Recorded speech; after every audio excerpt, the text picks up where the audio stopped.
Currency. Like a couple Bitcoins. Money, Pull up on my Nakamoto.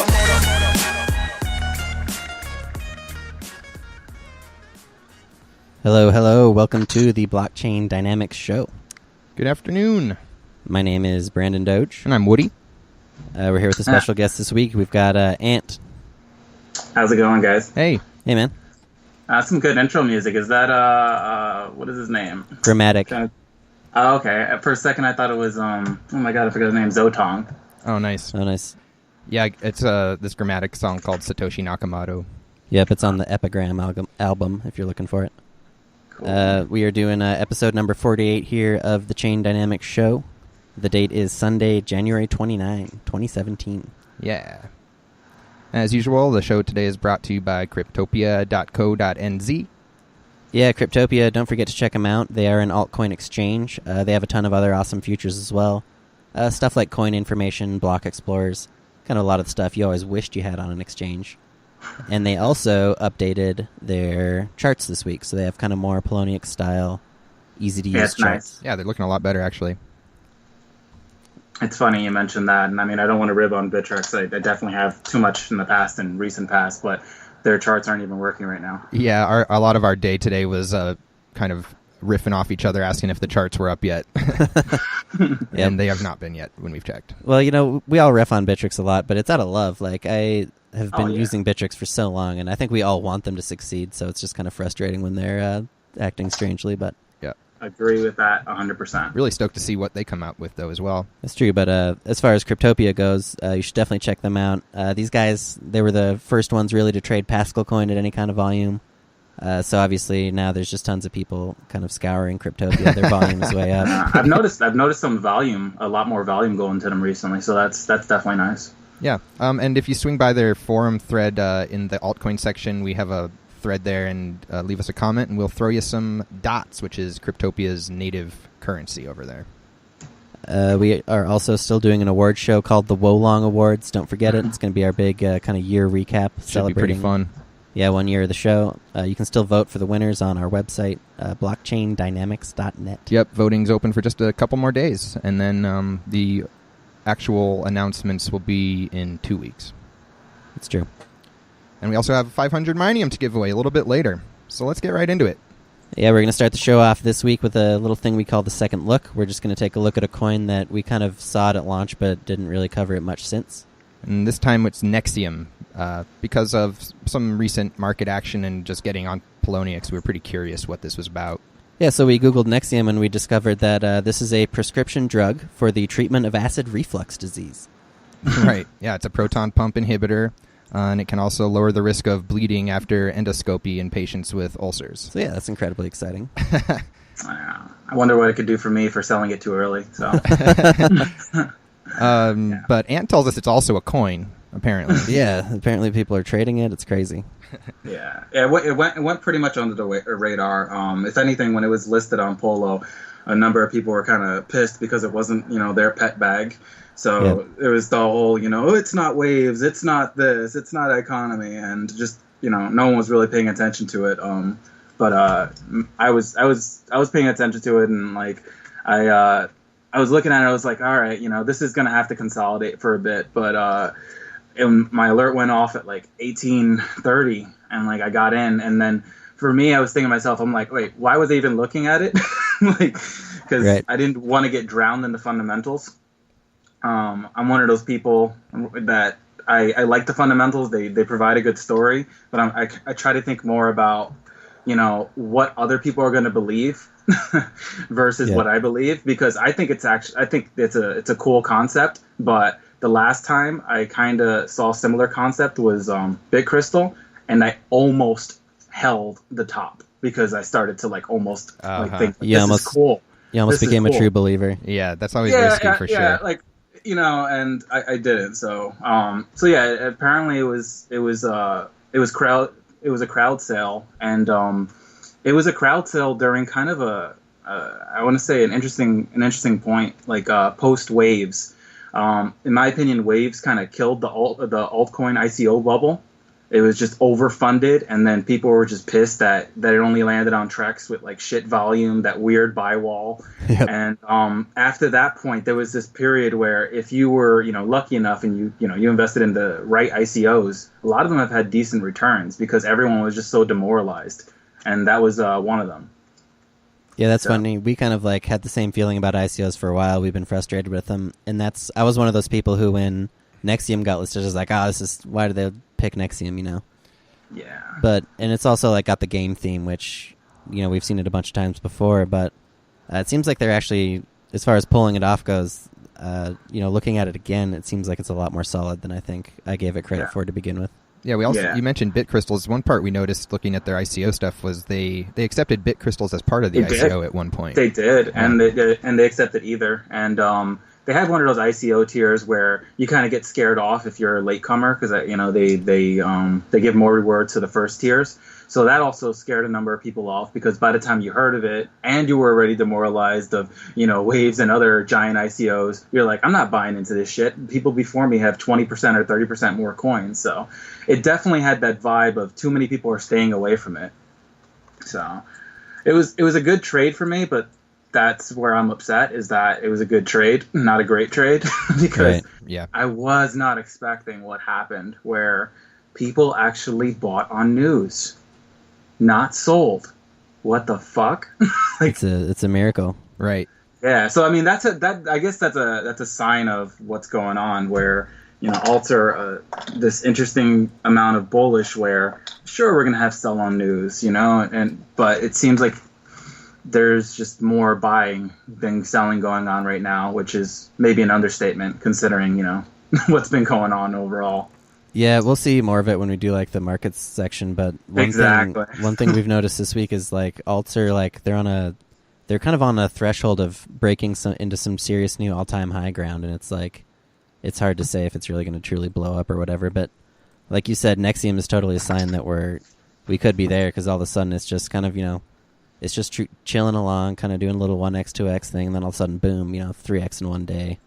I didn't expect it at all. I mean, I set an alert for like the new all-time high, and I was just like, worst case, it's gonna go up a little bit, then retrace. I'll get in, or I'll even market buy if I have to join new all-time high.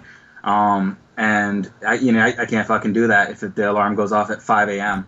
Yeah, and I'm sleeping. So it's just like it's a reminder that like if I have to say the biggest skill or the biggest advantage in crypto, hands down, is availability. There's a lot of truth to that because, for instance, freaking Pascal comes out this week. I had to sleep through the Polonics most of the first trading. And it's one thing I've learned going from, I was able to do trading full time for like a couple years, and now I'm doing the 9 to 5 thing, and it just makes a huge difference on what you can trade, and you really have to make huge adjustments to your strategy. It's crazy. Yep. Yeah. I did take a little look at the Nexium video that they just put out, and I do think it looked like a pretty fun game compared to some betas that I've seen, so I just thought I'd say that too. Yeah, honestly, what struck me about looking at the video is that it does look a lot more like fleshed out and far along kind of in the development than what we're used to with these game coins. Like, the only game coin I can think of that has actually gotten to the point of being a playable thing was Hunter Coin. That's from like freaking 2014. You could play Hunter Coin, and I can't think of any playable game coin since. What about that Spells of Genesis with the bit crystals? Is that actually playable? I'm not sure. I'm not sure of that, but I was like extremely bullish on bit crystals at one point. That's where I was saying my bias was coming in a little bit, because I grew up playing trading card games. Yep. And so for me, it was just like, oh, this is cool. I'm in a winning trade. It's in an awesome uptrend, and it's, trading cards. But then, at the peak, I think like 60 something or 70 something, I can't remember what it was. They actually released, a finished product, and I was just thinking, oh my god, this is terrible. You never release a finished product in crypto. And I sold like 80% of my stash, and then I woke up the next day and I was just like, this is just not a good idea. Like, this is actually really good news. That was the believer part. The believer part came after I sold 80%, and then of course we all know what happens in crypto. People are like, oh wait, there's no more development cycle, no R&D for a couple weeks. Let's just sell everything. And that's what happens. So yeah, I mean, geez, even the early access on Steam, you gotta go forever, never finish that production. Yep. Yeah, I mean that's the thing, is stringing along. And you know what? With Nexium, they definitely strung everything along really well. I think they actually still have some events coming up. Like I don't know who tweeted some image out, but yeah, they have like a whole schedule. And I joked to some friends, like, that's how you pump a coin. Like, yep. You mark everything out in advance. You're like, I'm going to this conference, I'm going to be on this YouTube show, and like, so they're doing things right. Like, a lot of coins are a bit more organized. I see you have here that they raised that much amount in BCY, burned 1/3 of the chain. They burned a whole bunch of Nexium. Yeah, they didn't reach their IPO target, so they burned 1/3 of the chain, which that kind of annoys me, because like then the supply is like all fucked up when you look on block explorers and stuff.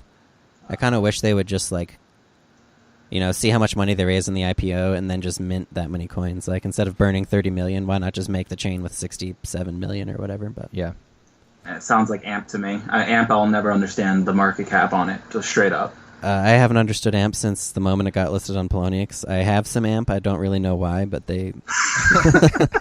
it's just like, it's just part of my life. You woke up with bids filled and were just like, this is me. Yep, exactly. This is the new how I me. roll. Yeah. It's a bit of a Dr. Jekyll, Mr. Hyde scenario. I did. It was fine. It's like one that I trade with a bot, so it worked out fine. Yeah, that's a little bit of a second look at Nexium, which is one of Poloniex' more recent additions.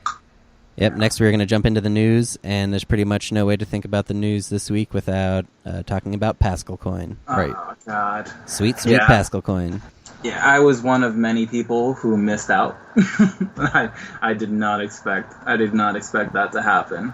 And like, it was definitely on my radar, but all I was thinking is, it needs some time. I can get in a little later.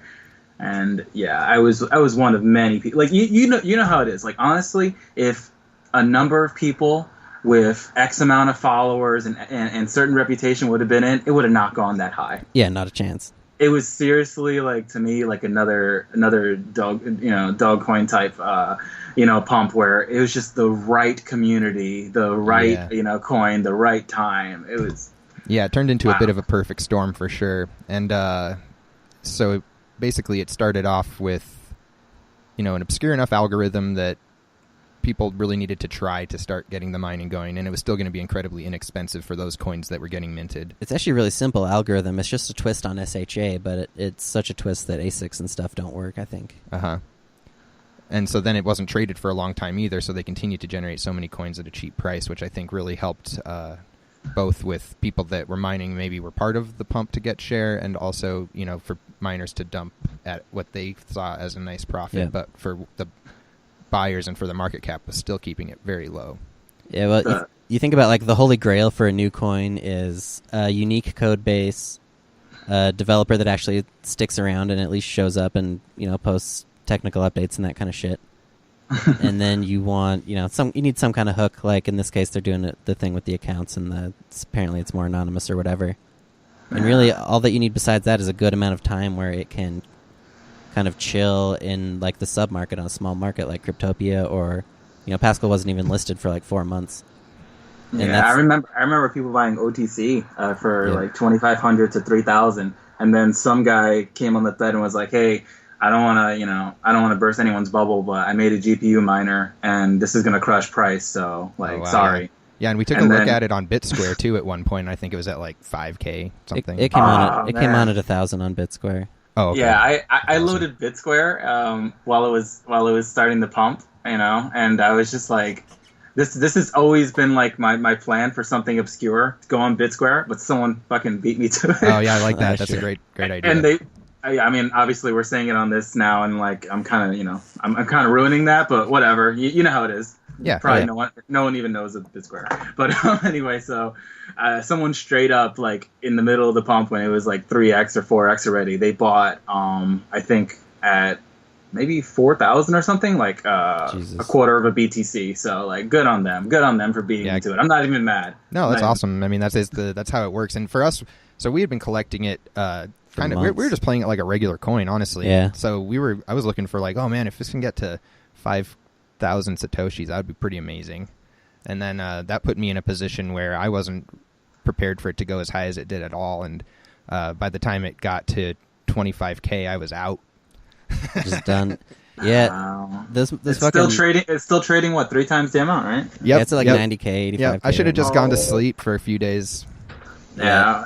I needed It's to funny get you like mention that. if I had gotten into like a terrible car wreck on Monday night, I would be a lot richer today. It's funny you both say that because a friend of mine, a really good friend, I'm not going to say his name, but he's also an alt trader that's pretty popular.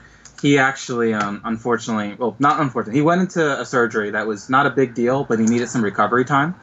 And while he was in surgery, a coin of his started pumping. And then during recovery, unfortunately, he was just not in his best state. He couldn't, operate anything. Like he just needed some bed rest, Yeah. So it took him about 2 weeks to fully recover. And when he came back, a coin he was in had gone parabolic and crashed, but it was still sitting at such a high amount that he joked that part of the reason he won was because of his his hospital stay. Right.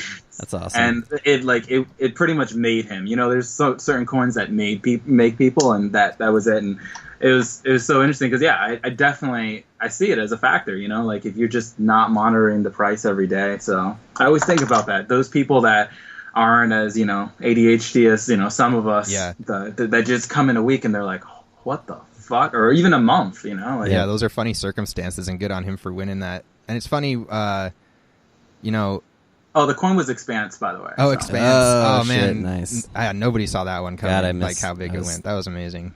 Yeah, I was sour when that one went down. Exactly. It's kind of similar to Pascal, if you think about it. Yeah, and then there was all these haters with Pascal talking about the fundamentals of it, like, oh, deletable blockchain is bullshit. It's They like were so pissed.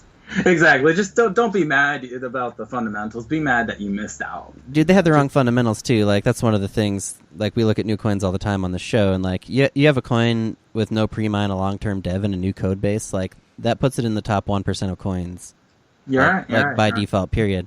And maybe it doesn't necessarily justify 50,000 Bitcoin volume. Like that's obviously ridiculous. Yeah, that was whatever that was. At least as far as coins go, it's it's better than what we're used to. And it's also a scary thing for a couple different reasons. One of the scary things is alt traders are notorious for being afraid to buy new highs. Everybody wants to buy the dip or buy the crash, and it just kept going up without hardly any interruption. And then on top of that, it was trading. It's like I call it blockchain utilization. Like it was trading insanely over its market cap. So that's another thing, another red flag for some people. Like it's gonna crash. It's just it's trading more than even exists. So people don't understand the wash trading aspect, and that you just gotta trade what you see. So there was definitely a lot of people that were scared about that. And for me, I wanted to get in, but it just kept going and going, and I didn't have the time.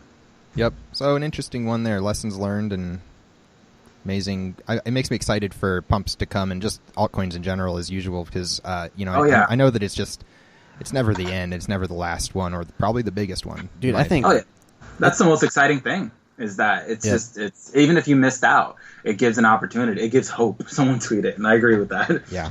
I think it's bigger. The Pascal Coin pump, it feels like the person who did it has their eyes on something bigger than Pascal Coin. Like they did it to, like you were saying, to fuck with everybody's expectations and like totally mix up the market. So now for the next 6 months, everybody's gonna be like, oh well, Pascal Coin did it, so Yeah, and then months back it was Potcoin, because Potcoin to me was an example. Like everything that had gone crazy on Polo at one point had some fundamental underlying thing. Like either they had a news streak, or it was obvious. Like that team was hardworking, kind of like you're saying, they were hardworking, or they had something, an algo, or they had a feature or whatever. Potcoin had fucking nothing going for it, and it just went nuts. So to me, that was proof that anything could go nuts at Polo, like just complete shit. So yeah, that's a good point. So now we have two things. We have something that can go complete shit and then and then stay up there, and then we have Pascal, which is just it's crazy. It's probably the fairest coin they've added in a long time. Yeah, I agree with that. So let's see, that was Pascal Coin. Next piece of news we're going to jump into here is some more China stuff. The exchanges, they've implemented fees, and the volume is down so comically low that it almost is beyond belief. Yep. Yeah, it looks like altcoins in 2015. Yeah, exactly. It's like you look at the volume bar and you can't even... It's so small compared to what it was before. You can't even see what the actual total is because it's like 1 pixel on your screen. Yeah, it really turns out that there was a lot less Bitcoin trading going on than they were making it look like. Yeah, I mean, I've always thought that. I mean, in 2015, not just altcoins, obviously Bitcoin too went majorly sideways. It was $100 range, and some people may not think that's sideways, but from a long-term perspective, it definitely is. Yep. And there was definite times where me and a handful of trading friends, Bitcoin traders would kind of joke that like, oh, well, here comes the bots. At least we get company now. And like it was really, really low trading volume then, and I don't think it's anywhere near comparable, but it is a reality, a stark reality of where we are. And I don't want to get into a discussion of where we are in some cycle and early adopters, but this just is not normal behavior. Like, it definitely feels like if it was more widely known, there would be a lot more trading. Yeah, it's incredible to me that again, I'm more fundamentals approached usually in a lot of my shit, and I see that the Bitcoin daily trading volume is like comparable to the number of Bitcoins that exist, and you kind of have to know that it's bullshit, right? But to actually see it in this actual stark reality of where it's like, oh, this is what's actually going on is really funny. I have to wonder when the shit was pumping, and Huobi and OKCoin are $100 ahead of the Bitstamp prices. Well, we know that the volume there wasn't that high. How did the price end up getting pumped on the other exchanges? Do you think that's just people getting suckered in and buying up the books on all the, like on Finex and some of the exchanges that we know now probably had thicker actual books? I think it's a mixture. I think it's a mixture of, people getting suckered in and then bots doing arbitrage. And then also, Finex, I talked a lot of shit about them. But, one thing I try to do always is try to, look at facts and go, all right, well, even if I talk shit, it doesn't matter. This is the truth. And one thing with Finex is they're still the top U.S. exchange, and they were the top U.S. exchange throughout the whole rally. And, their liquidity was the highest. And so, it was there. It's just my mind didn't want to believe it because, like, I'm like, who the hell is trading there? They have Stockholm Syndrome or something. But they actually, a lot of it was legitimate, at least in terms of the mimicking. We have no idea, what was actually, started off by bots or manipulation. But there was a good amount of people in that rally. So, that kind of loops me to something I've been telling people for a while. It's like, yeah, we're not going back up there anytime soon, man. Like, there's legitimate butthurt to the left of the screen. Yep. Yeah, I completely agree. And like the price of Bitcoin this week could not have been more sideways, honestly, compared to what we've been used to. So yeah, but it's what it needs, though. I mean, like, with altcoins, we see it all the time. And we're lucky if it goes sideways after a parabolic crash. Yeah, so, exactly. Yeah. We kind of, we shill our bags and we say like, oh, well, at least it hasn't fully retraced or, Yeah. or, oh, it's healthy that it based off that, former level. And like, yeah, honestly, that's exactly what's going on with Bitcoin. Like, it's doing a good job not fully dying right now. Yeah. So. And amazingly, this sideways is at a pretty high price for its history. Right. So I mean, and this is what altcoins need. Altcoins need like a kind of an actual definitive direction. And right now, I see two definitives. Either we're going to consolidate a lot more, or we're going to go down. I don't see it going anywhere near up where it used to be. Like it's just, I mean, where it was recent. Like you just you're fooling yourself to think that people aren't going to sell off at break even or slight profit. Right, yeah, that's always going to be happening. Yeah, but then, we all did that on Pascal. We all sold off at fucking huge profit, and next thing you know, it's up 6x. Yeah. Well, and we talked about falling asleep. Crowd. It's a smaller crowd. Way smaller. We talked about, funny ways you could kind of fall asleep or get through a pump without having to go through the emotional aspects. And, I think it is true that with Bitcoin, biggest winners, that's kind of what happened to them too. Oh yeah, Is they woke up one day and were like, oh wait, I've got Bitcoins. Yeah, there's nobody who trades that shit day to day and holds it from $1 to 1,000. Like, Yeah. No, Not possible. definitely not. I mean, even now, somebody waking up from 4 months ago, they're still in the game. You know what I mean? So, Yep. So yeah, that's what's going on with China. In other altcoin news this week, we've got the Jumbucks to Ubiq swap. It's complete. It's out. Yep. You can mine Ubiq. Yep, we followed that for a while, and it's nice to see that they made it to their launch. yeah, no, I think it's great. I mean, I'm personally not in and haven't been in with the run, but it's nice to see, like, you know, the actual conclusion of it. You know, they said everything they were going to do. It was, you know, public roadmap. There was not a lot. There was not anything shady about it, and it just natural growth or organic. Nobody wants to hear those, you know, that jargon, but it is nice to see, you know, actual markers and reasons to buy leading up to the price increase. Let's put it that way. Right. Yeah, I totally agree. I was lucky enough to mine this coin when it was launched. I think is Coin Markets Coin or whatever. Yeah, so I have same here. I have one sell on the book from God knows 3 years ago or whatever. Serious. And then we talked about this. We talked about Ubiq, the swap that was coming up for. We talked about it a shitload on the show, and I kept thinking to myself, "Oh, I'm gonna wait for the hype to be at its absolute minimum before they actually announce the release or whatever, and then I'm gonna buy in." And then a couple weeks ago, we were doing the show, and I realized that like that window had already passed. So I put a panic buy in, but it was too late. I didn't get it. It never got filled, so I kind of missed out on the ride there. I've been lamenting it. Yeah, I mean that's kind of how it goes in alt. It's like there's a time for bids and there's a time for market buys, and every now and then you just gotta, you know, market buy and just grab your sack and just, you know, fucking just go for it. Yep, I agree. I saw that they have you know, some good mining going on, and I'm looking forward to seeing, you know, their chain going forward, how they can deal with some of the issues that confronted chains like Krypton and I guess Ethereum. And then also I'm looking forward to seeing what type of applications they can create for their platform, because they kind of said that was their angle, was that was something they felt they might have a knack at, right? Specialty for. Yeah, the original reason he said he was going to swap to Ubiq is because he wanted a platform to test his own, or to use his own DApps, and, you know, he thought he could bring value to his chain that way, I guess. So I've been looking forward to anybody making anything impressive in that realm for me yet. Yeah, so I'm gonna try and mine it. That's one of the things I'm trying to get set up on. Nice. Yeah, those guys are rockstar devs.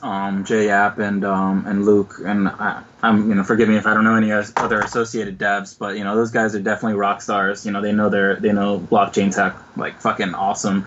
You know, but I am still concerned about, you know, what you're saying about the whole, you know, the attack vector. And, you know, I know the price increase went up, but at the end of the day, if someone wants a test bed to attack ETC or you know, similar you know, ETH clones, I think they're going to go after you. So, you know, I hope they mitigate those things, and you know, they do their own thing. I think they said that, though, is that they're going to be on top of development like a hawk of, you know, Ethereum and ETC, and that they're going to try to do their own thing. They're not going to just try to, you know, fork this and you know, take this or that feature. So, you know, I wish them the best of luck. Absolutely, yeah. Yeah, one of the things we noticed in the run-up to the release was they were very thorough about announcing, you know, all the different things they were doing to help mitigate the risk and the futures that they were taking from Ethereum to, you know, again, kind of reduce that chance. So it'll be cool to see what happens with it. Yeah, I'm just hoping it doesn't end up like Shift and some other things. I think Shift forked to list code base. And to me, that was just like a huge concession. I mean, I know it's doing well. And then obviously the biggest thing that can happen is, you know, with KR. I think she or they, whoever the hell manages the project, they just gave up, and they're just like, oh, we're going back to Bitcoin. It's like, all right, well, you're fucking useless to me then. Yeah, So, you're no longer an interesting project. Sorry, and but thanks. it's not just my opinion. The market showed that. You know, people are just like, oh wait, you're not Ethereum clone. All right, so I'm gonna crash you down to some laughable sat. I forgot what it was. What, 60 or something? It's like less than 1% of its original. Yeah. It's just a joke. So, I mean, you definitely have to keep feature rich, because if it's just going to be a Bitcoin clone, I mean, man, you're up against Bitcoin. Come on. Yeah, you kind of lost that fight probably a few years ago. Another altcoin news this week, we have Arch announcing that they are moving to an Ethereum Classic token. Yeah, I'll What believe the that hell when I is see that it. about? Yeah, exactly. I mean, I don't even know what to say with that one. Like, that was kind of on my that was one of the bags I had last year, and I sold it for some multiplier. And for me, it was just a proof of ego hold. I was just like, this guy, this dev, like he's gonna just have to pump it. Like, even if he doesn't want to on his own volition, like he's gonna have inner demons that's like, I'm gonna fucking bring this so sky high because everyone doubted me. And it's had some flash pumps that have been, indicative of that. But at the end of the day, it's like, man, that chain is so battered. So Oh yeah. I don't understand this whole ETC token thing. I saw some tweets from some other people that I've never even heard of talking about that they're going to kind of take it on. So maybe it's kind of like Bellacoin in a way. Like, Bellacoin, that was Syntax daughter coin, his daughter's coin. Oh yeah, we always joke about that. Now you hear, now there's Ambia Fund and all this other bullshit that you're just like, you're kind of like, I don't even understand how the two relate. So maybe that's the future of it. Actually, just speaking about this kind of makes me a little bullish on it, because maybe the transformation in 2-3 years' time will be some crazy multiplier like Bella. But for now, all I can think is similar to what you just said, where it's like, I'll believe it when I see it, because that it's just so fucked right now. Well, like we talk about how we have the faith in the Ubiq developer to keep up with the Ethereum swap and actually make it work. Like, I do not have the same confidence in the Arch developer to develop a stable Ethereum Classic token. Like, Or to even care enough a month from now to acknowledge that he was attempting to. Yeah, exactly. That's I mean, if he hands it off, and then I can Google the developer or find their Bitcoin talk name and like search through their posts, then maybe, but other than that, it's just a fundamental nightmare.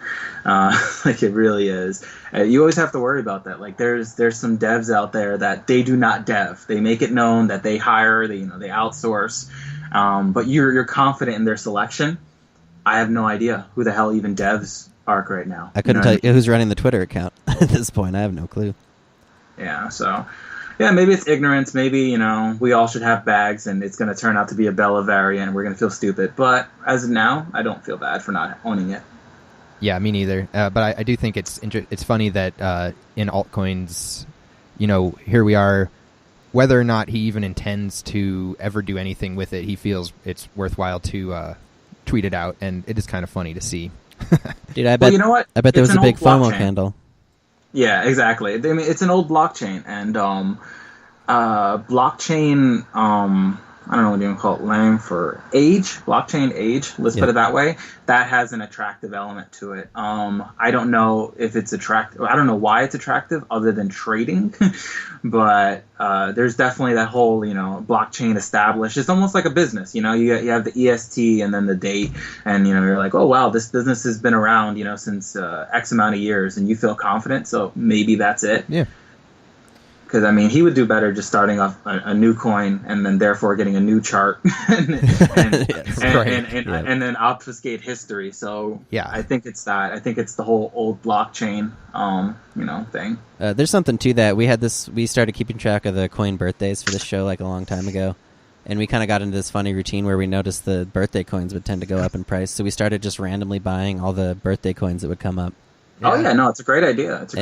It's not like it's not, you're not going to be the next Wolf of Wall Street with that shit, but it worked out more often than it didn't, at least. Yeah, I mean, it's just a matter of cycles, and in different markets there's different cycles for everything. They call it like seasonality, and for that, I mean, my interpretation is just like it's just a sentiment thing. Like markets move just on the fear and greed of its holders, and why wouldn't it, kind of invoke, either holders or former holders and be like, oh, I remember buying it around that time, and make them look at the chart or whatever. So It's definitely been something I've done too, and I've never really talked about it.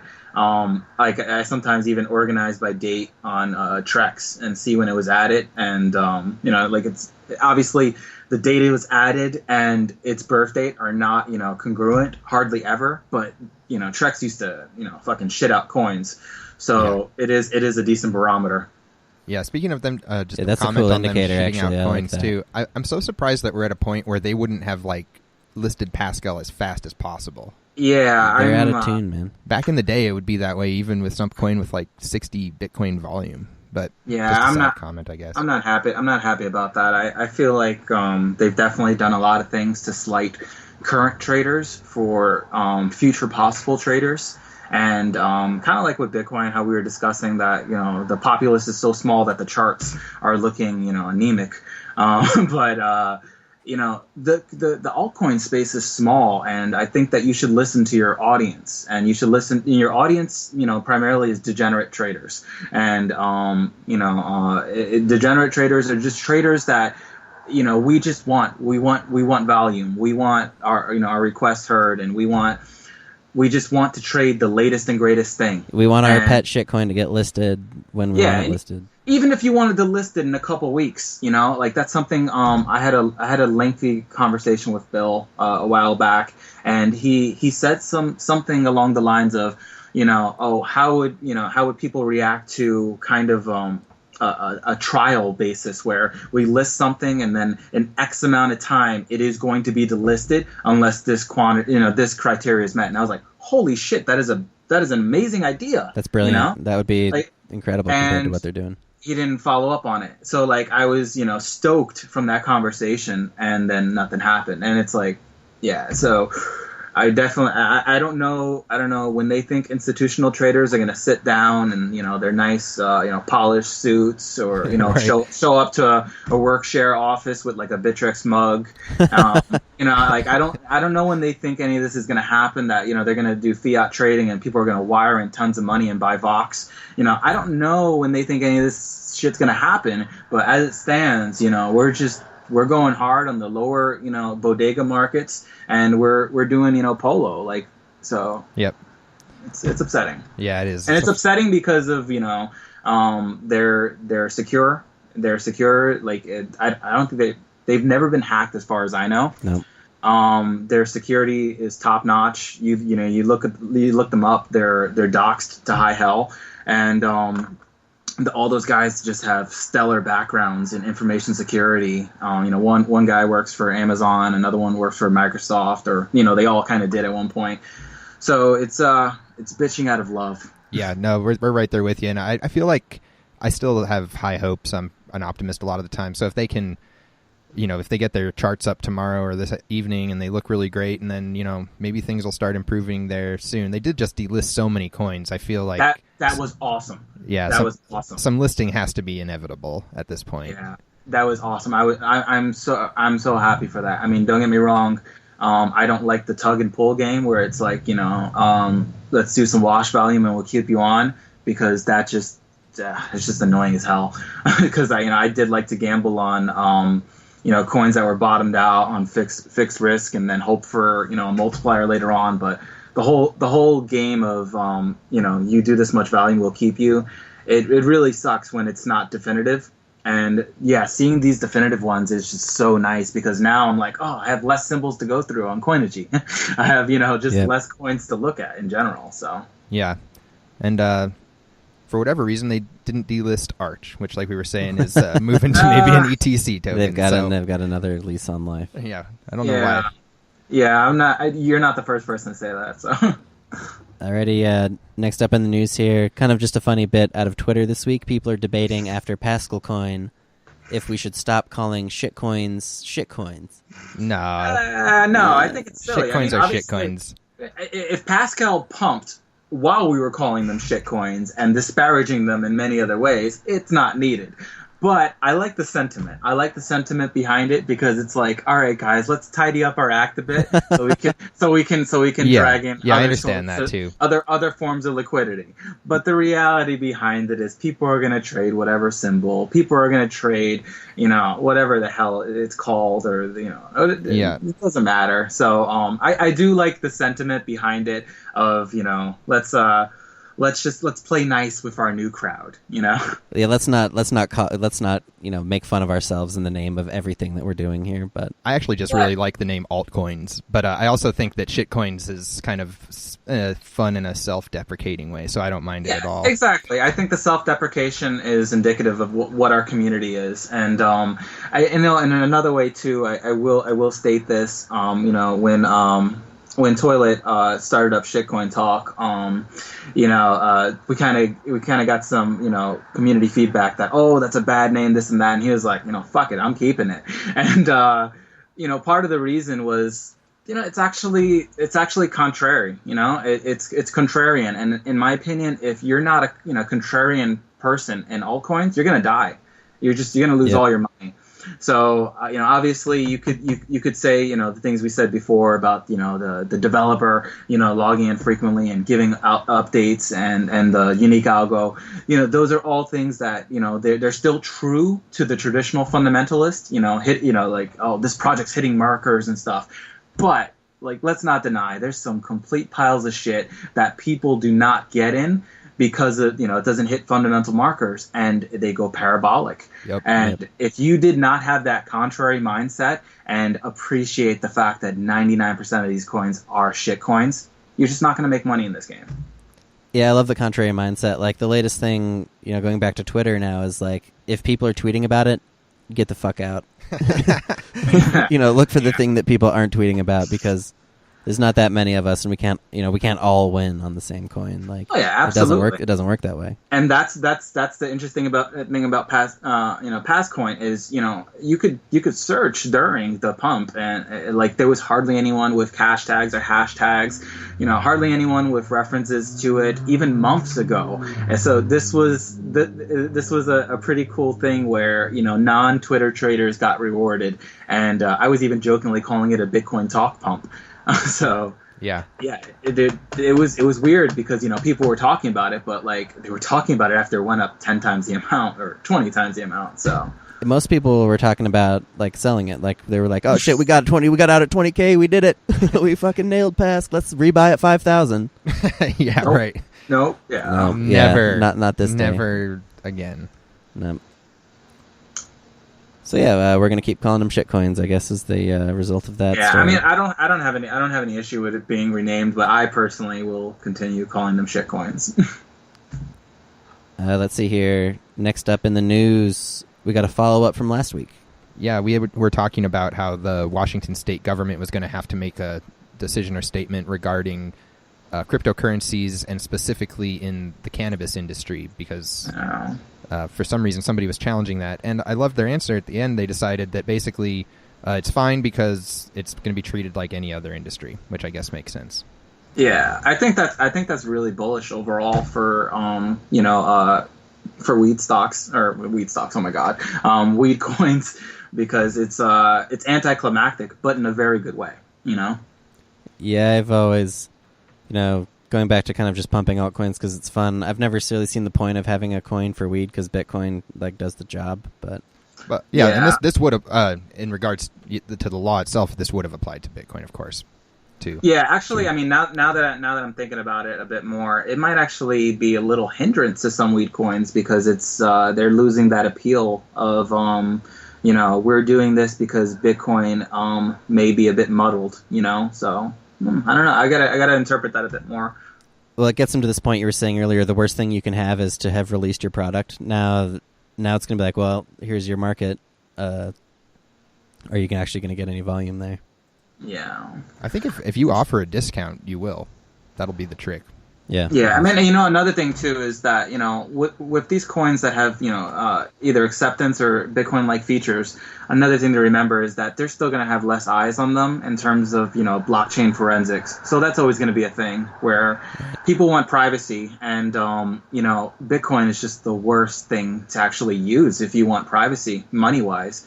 You can talk about tumblers and you can talk about various methods to wash coins, but at the end of the day, if you send Bitcoin to somewhere and you just have this weird, stupid mentality that you're fine, you actually have done the worst thing.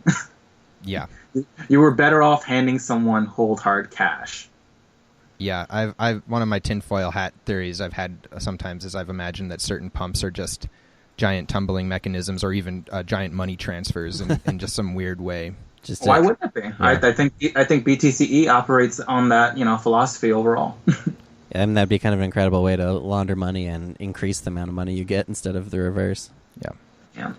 But, we never know for sure about that kind of stuff, of course, and we always recommend that people obey their local regulations. Nice cover. Nice cover. All right. And also, if anyone ever has any news to send into the show, head over to blockchaindynamics.net. In the top corner there, you'll see contact. Feel free to send anything in you'd like to have us talk about on the show. Yep, that was the news. Next, we're going to jump into the markets because it's been a really ridiculous week for the markets. Yeah, and of course, we already talked about Pask, which at this point is one of the biggest altcoin pumps of all time, but it was also just a really good altcoin week in general. Yeah, you kind of would have been hard-pressed to, if you have more than a handful of alts, it would have been like almost impossible to lose because the vast majority of coins went up this week. Yeah, no, this past week is just I don't even know how to explain it. It's everything went up. Everything went up. Every altcoin trader I know is just like, super stoked. You know what though? Actually, I have to quickly correct that. The majority of altcoin traders I know are stoked. There's still a number of altcoin traders that I respect that are actually on the sidelines, and they're waiting for charts to kind of line up a bit more, prices to get back to levels they're comfortable with for their risk. And a number of them are really large traders, altcoin traders. So not that I'm surrounding myself with non-large altcoin traders, but I do surround myself with some riskier folks, and a lot of us definitely bought, either local bottoms or we bought,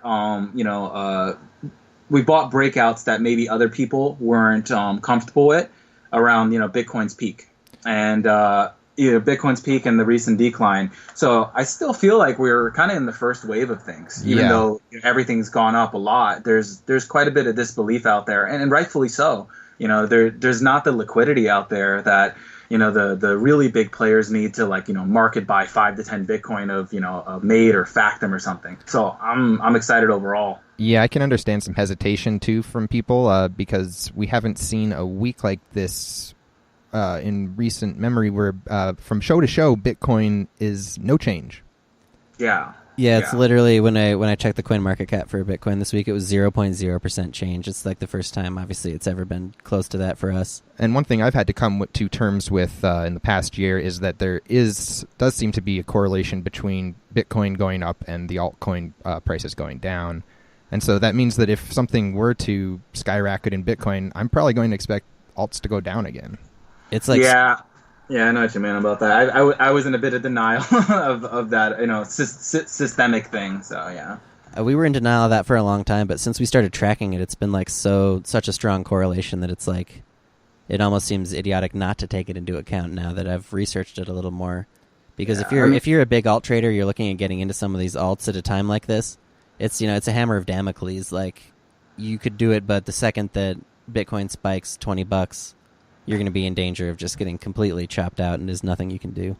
Yeah, I mean, my take on that is, one thing that made me really confident about going in large into this altcoin season was I remembered exactly how I felt last time we had a similar altcoin season, and Factum was around I think 14,000, and I bought in and.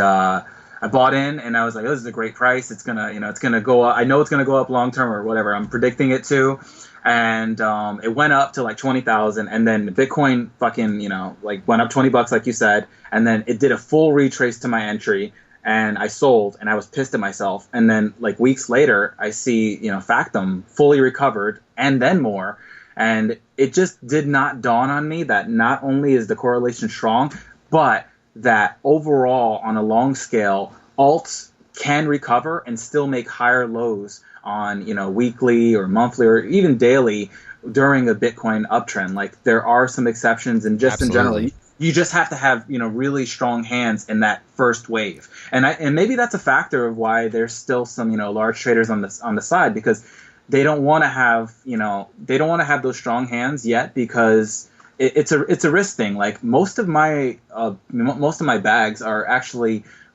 sized for the lows that happened in the beginning of December to early January, where I was like, worst case, I'm going to sell this at like a 20% loss or 30% loss on the position. You know what I mean? So not in terms of, not in terms of equity, but I wanted to size them for the volatility, just in case, Bitcoin did some crazy fucking recovery to like 1050 or 1100 or something. And then all my shit went to hell. So I actually have smaller sizes than I'd want, but the trends have developed and I'm happy as hell. So. Yep, it's a good point. And another thing we've been dealing with is it kind of seems like alts are down because they're all way off on their Bitcoin totals. Mm-hmm. But Bitcoin is way up. And if we look at just the actual like fiat market cap for altcoins, it's sitting at basically what might as well be its all-time high. Like we're very close to just setting new highs for the total value of altcoins like across the board. And so it seems like we have, a lot of potential to grow, but we're also at a point where we could be approaching another, like a double top type situation, or, trying to break new ground, and we could kind of see unseen resistance to the growth of altcoins at this point. Well, and one huge chunk of the overall altcoin markets is, of course, Ethereum still, which is down just a little bit this week, 2.7%. Yeah, but in general, Ethereum right now, it's flatlined. I tweeted out, like, are we just all going to ignore the Ethereum accumulation? Yeah, I saw that. Yeah, I love buying Ethereum right now, honestly. Yeah, I put some of my Pascal into Ethereum too, and the nice thing about Ethereum is it's way bigger than me, so I don't have to feel guilty about shilling it. It's like, I bought some Ethereum. Yeah, when it comes to Ethereum, there's this huge stigma with it and this huge negative connotation. Like, it's almost whenever Ethereum goes up, all Bitcoin traders or even some altcoin traders that missed out on its parabolic, they're just really fucking salty and they just want it to die. And its lack of depth pisses everyone off. And I don't even understand that because, Ethereum was what brought us, a whole slew of noobs. So I cheer for its at least its sustenance, and right now they brought us the 1,000-day volumes too. We didn't that wasn't a thing beforehand. Yeah, people were waxing nostalgic about fucking MintPal, but MintPal was never as good as Polo. Let's be real. Not even close. Not even close. And so Ethereum, it's consolidating. Yeah, who knows? It could break down. Let's be real, but I'm leaning more towards up. And if it goes up, to me, it could just be the second coming. I did not mean that religious, but it led the altcoin market the first time, and then a number of people were saying, "Oh, what's going to lead it this time?" Pascal kind of really helped there, but I don't see how Ethereum can't do it again. Like, why wouldn't it? And then hopefully that kicks off Made and Factum and all those other fucking giant market caps that I mainly avoid because, I like heavier risk. So I think it could really push. And then another thing to note with Ethereum is that I noticed as of the past 2 months or so, it's kind of got a little bit of its mojo back where it's doing the inverse BTC relation. Right. It's holding its USD. And there you go. Exactly. It broke for a bit, and fucking, props to those buyers who bought, what was it, 700,000 or something? Wow. Yeah, I wasn't in the mix there, unfortunately, but yeah. What you're saying about Ethereum is definitely true. We've been trying to watch how alts move overall and relative to Ethereum, and like you were saying, everyone's looking for this new coin to take the lead and be the new coin that charges forward. Like when Monero was going up, altcoins were tracking more close to Ethereum. Even in the past couple of weeks with everything that's been happening with Monero, Zcash, or any of these other, supposed to be flagship coins, altcoins have stuck with Ethereum. Now, a funny thing this week is we broke away from that a little bit. Altcoins, if you include Ethereum, were only up about 0.6% because Ethereum was down.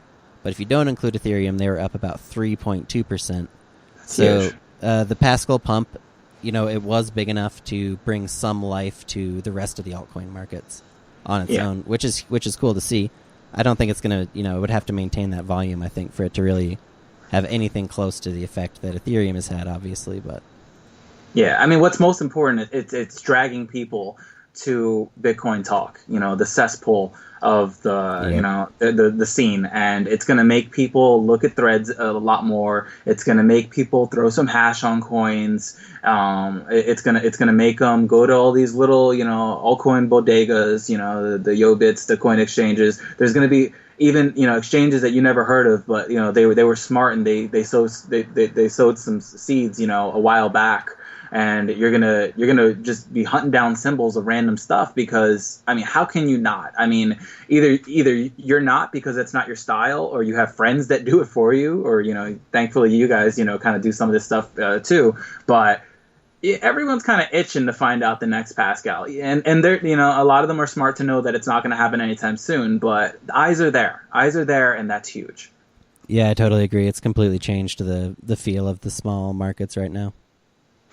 Yeah, it's going to be funny. I hope it's going to be as funny as it was when everyone was insta-mining everything, and even not. And then, actually, everyone was insta-mining everything, and then it begat everyone insta-mining everything to the point where Not So Fast, he tweeted out and he said, "You know what? I can't. This is stupid. I'm not going to even mine right now. I'm just going to set low bids."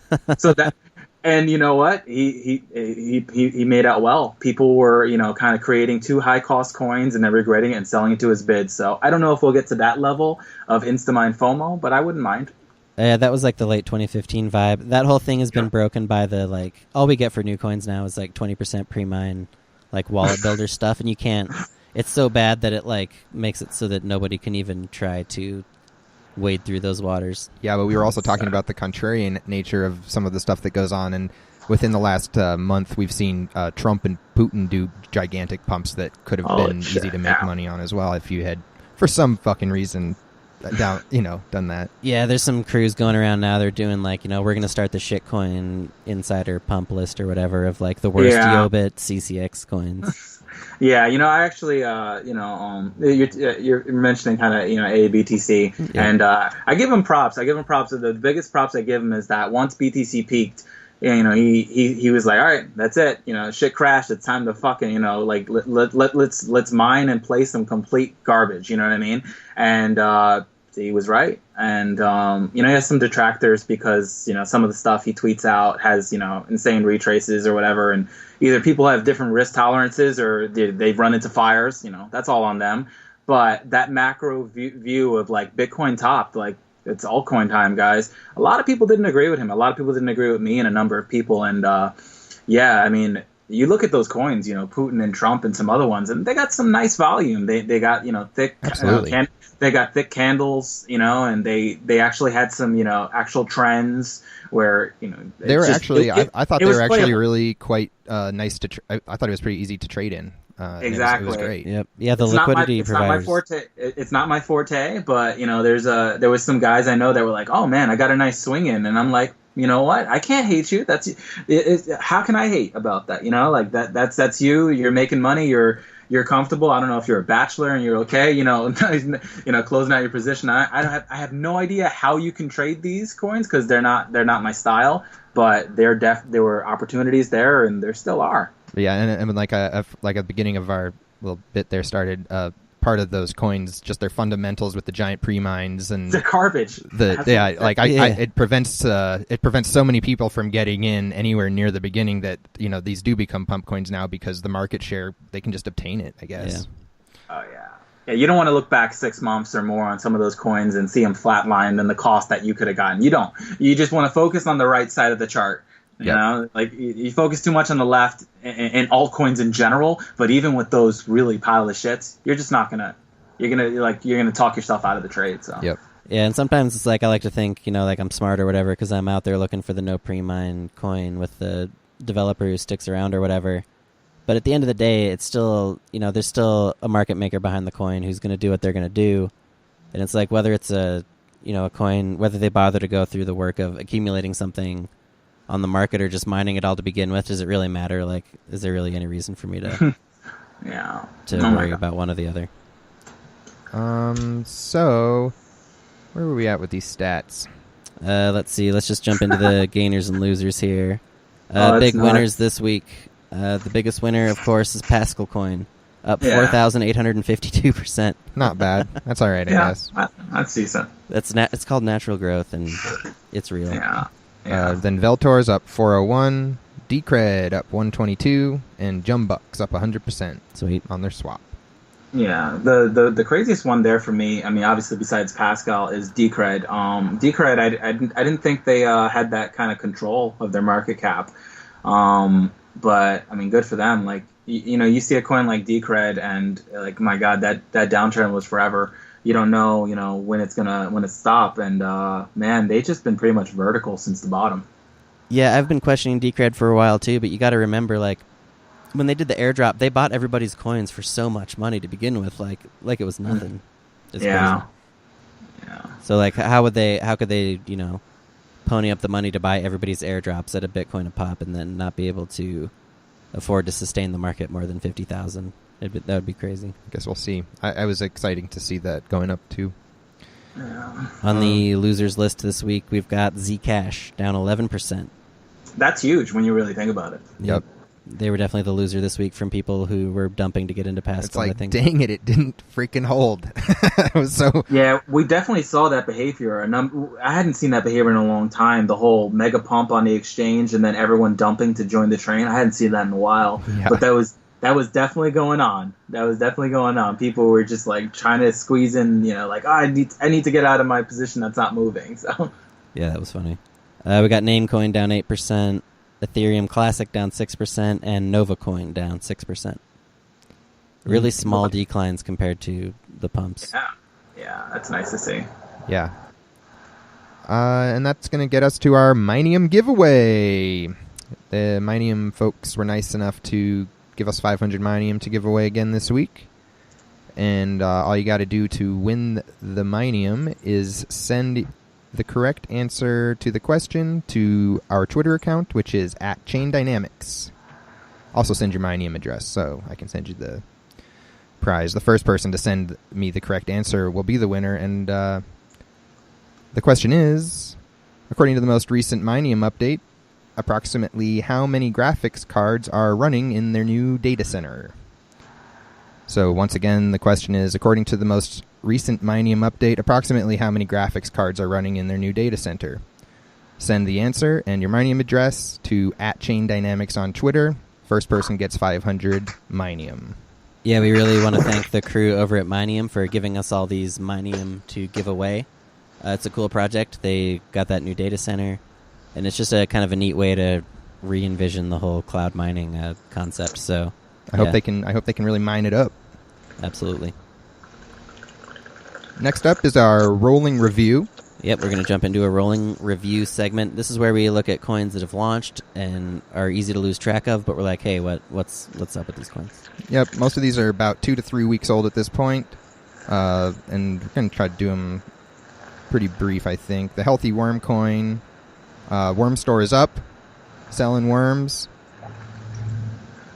Yeah, I mean, I guess at this point it's like, let's see how long he's going to keep this up. He's created the first worm-backed crypto. I'm not a fan. So, and also my whole problem still is I just never can get any, and the DPoS means that there's so many worm coins out there, and the price is so high, like every Spots coin. So I think I missed it. Yeah, it's hard to imagine the value keeping up with the stake rate. That's one thing I'm always worried about, but we'll see what he comes up with this time. Pony Coin. This one reminds me of a little bit of O'Reilly from last year. One that is just like continuing to mine on script without any type of updates or anything. I haven't mining this one yet, but I did mine O'Reilly last year, and that was an easy flip. Yeah, so we just started watching this one because it was one of the only coins that's come out in a while that's just no pre-mine coin, kind of a regular coin. At first, when it came out, it was looking really bleak. They didn't even have pools working because of some issue with the fork of the coin or whatever. So he's at least fixed that. That's the only update really this week. It's got a weird line in the conf that you can enter to supposedly up your staking, but other than that, there's really not too much to see there, but we'll keep an eye on it. Yeah.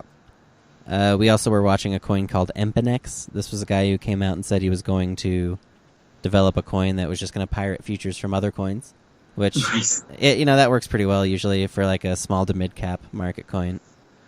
But he's suspended it. Essentially said he's over it. Doesn't have enough time. So Yeah, that guy's weird. I would watch out for anything he does. He's last time I heard about that guy, he tried to take over Fibercoin, right?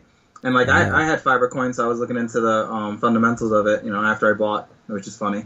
But I'm looking it up, and then he's like, "Oh, I'm taking it over." I was like, "Oh, cool! Like I'm getting a takeover pump, for my buy. Like this makes sense. This is why it's going up. Like after I buy." And then the weird thing is, a developer commented on the thread like, "You can't take it over. We're still here." He did a hostile takeover. No, it was actually interesting. He backed down. He said, "Oh, I'm sorry. I didn't know. If you guys still need help, let me know." But it was just hilarious that he made a new, announcement thread. He forked the code base. He had his own GitHub, and then he was told, like, "You can't, man. Like, we're good. We're good here, bro." Yeah, that. Hostile takeover. That's an interesting approach. I don't know.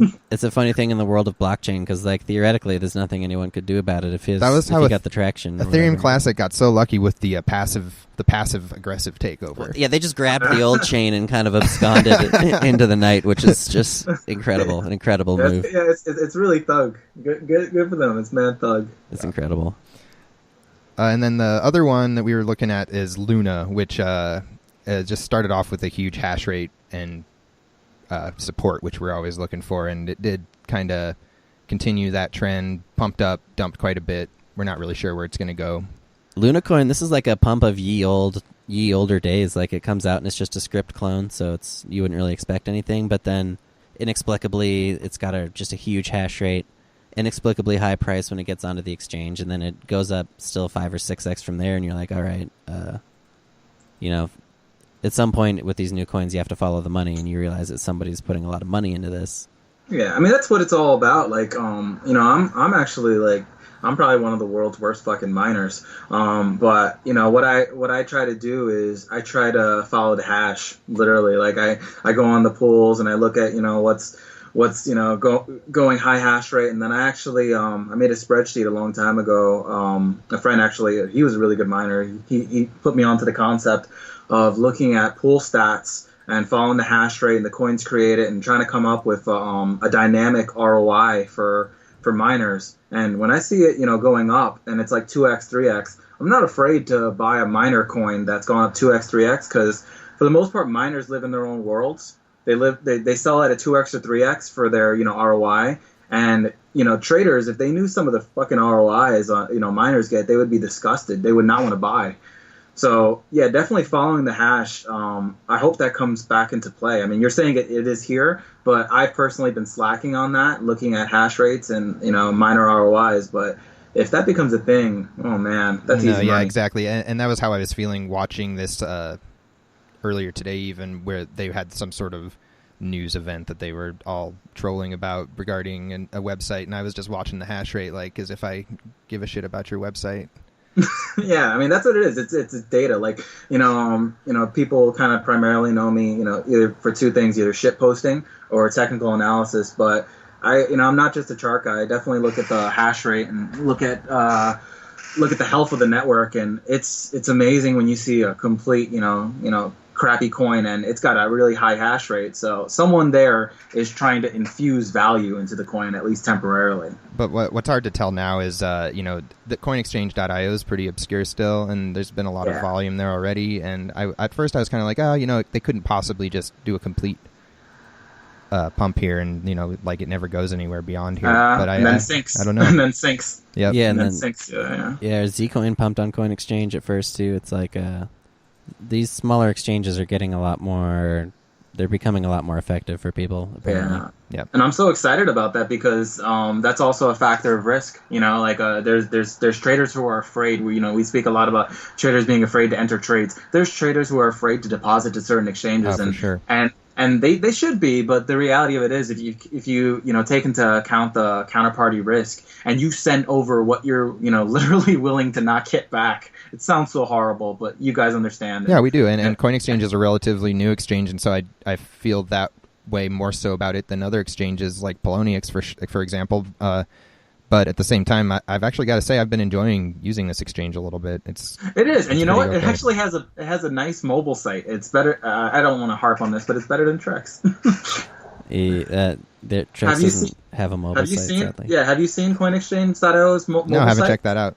Yeah, check it out on your phone. It's actually pretty nicely formatted. I think it might have what is that called? A bootstrap or something. Very basic thing that wraps around your phone's browser, but it's at least nice enough to navigate and get what you need done. That's like an underrated feature, man. I think for exchanges, mobile exchanging is like one of the funnest things, funnest ways to trade, as far as I'm concerned. Maybe just a nice, slick app would be appropriate at some point. Yep. I just wanted to announce that we've got a winner for our Mineum giveaway. Oh, hey-o. Nice. Right Congratulations to Mr. Not So Fast. Oh, shit. It's rigged. Rigged. No, it's not. Rigged. Kibitzing. Not by me. I didn't tell him. No. This is that's pretty funny that he's the one who Yeah, called I thought it was funny. That's why I mentioned it. Nice, congrats. So that'll take us into our random coin spotlight. The first one is going to be Counterparty. Yeah, so one of the things we like to do on this coin is randomly draw a coin to see what's going on with a random-ass coin. Oh, neat. And you guys picked a decent time because it just pumped yesterday. I mean, everything's fucking pumping. But, yeah. But still, it's a really good coin. I'm one of those people that's fundamentally confused on it because it seems like there's a shit ton of stuff built on it, and yet the price is actually lower than a number of its assets. So, and I don't know a lot about it. Yeah. But I've always thought the platform should be, more costly. So it's weird. It's kind of there with Omni and my confusion, my fundamental confusion. Yeah, Counterparty is really interesting. Just the way it was made from the proof of burn thing, I think, where you had to burn Bitcoin to get Counterparty. And then it has that's nice. I mean, that's kind of like forgive me, I don't know which one you said. That's how Nexium should have been, quote unquote born. Right. But I think that's a great concept of how to actually ICO. Yeah, I think so too. It's just more transparent in a way. It's like, they're not getting their own Bitcoin to recycle to themselves, so it kind of adds a degree of credibility. Yeah, but I think it's cool. I mean, I don't want to pump these guys coin, but there's some interesting things on the asset blockchain that that are doing well, and it's its own little internal system. I have not delved too much into it, just like I haven't delved too much into NXT. But man, if you're an insider, and I don't mean that in a bad way, it seems like there's a lot of money to be made with XCP. Yeah, it seems like it's one of those things that's deeper than it looks. Like you said, like you look at the market cap of it straight up, and it's pretty solid, but it's not like top 10 or anything. Mm-hmm. But then you start going deeper, and you realize that it's like there's a lot going on there that you're probably not usually aware of. I think they made it.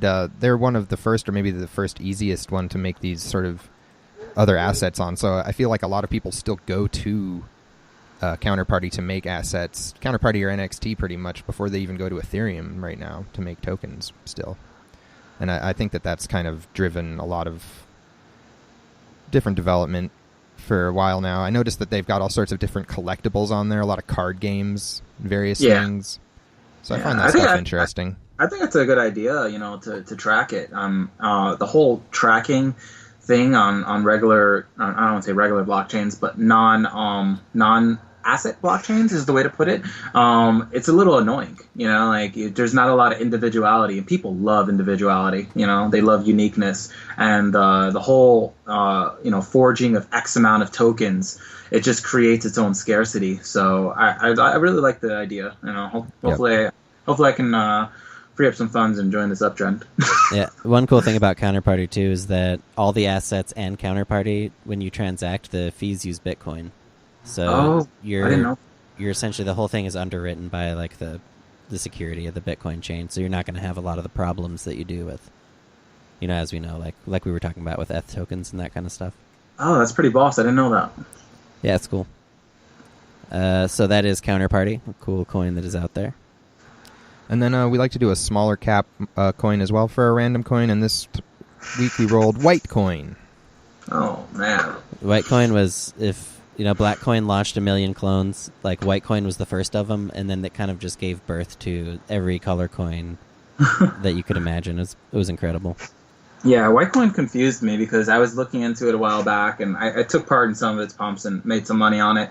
But the thing that always confused me while I was researching it was that it still had active development in some way. There was like always someone upkeeping the rich lists and the GitHub and stuff. And I don't know if it's like that to this day, but I was just like, fucking let it die. Like I didn't.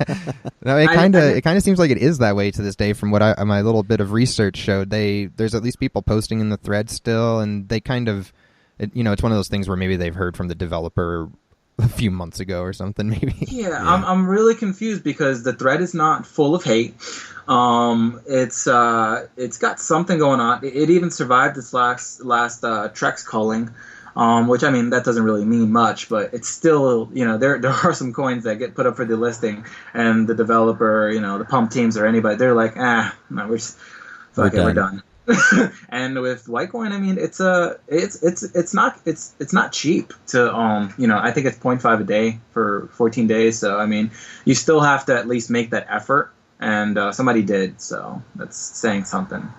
Yeah, Whitecoin always has a soft spot in my heart because it was the first coin I realized you could just put as much money as you wanted on the NiceHash service and dump it immediately on MintPal, and that was a good week for everybody involved. Oh, those MintPal days were good for that. That was the funnest part. Yeah, that was like the market hadn't caught up with NiceHash yet, and so now these days anything is always at parity with its NiceHash price because there's just bots that equalize everything. But yeah. And that kind of goes back to what I was saying before. Now, actually, Secrets of Crypto, he made a cool tool for me. The whole thing I was saying about going to pools manually, looking at the hash, and then you're looking at the coins per day. That was something I did manually, and I kind of made it a little better with an Excel spreadsheet. But he actually made a calculator for me that on his site. It references a NiceHash price for a certain algo, and then it pulls up pool data, and it'll tell you the cost per coin currently. Nice, that's dope. I have something like you said. I have a spreadsheet that basically does that, but it's cumbersome. That's kind of a tool I've always wanted to build for myself and never have gotten to. I'll link you to it after this. But yeah. So I mean, getting back to Whitecoin, yeah, I don't fucking understand it, but hey, maybe you never know, man. Anything can happen. Yeah, I'm with these types of coins. I'm just really interested in like how far they're like. Where do these life cycles actually end? I definitely find dead coins all the time, looking through birthdays or different things. So, with Whitecoin, I wonder if it's going to be even around next year or not. Yeah, and it's like there's no rhyme or reason to it. It's just like people randomly drift out, and it's like eventually the last person is going to ask like any updates in Bitcoin Talk, and then eventually no one will be asking. No more posts at all. Yep.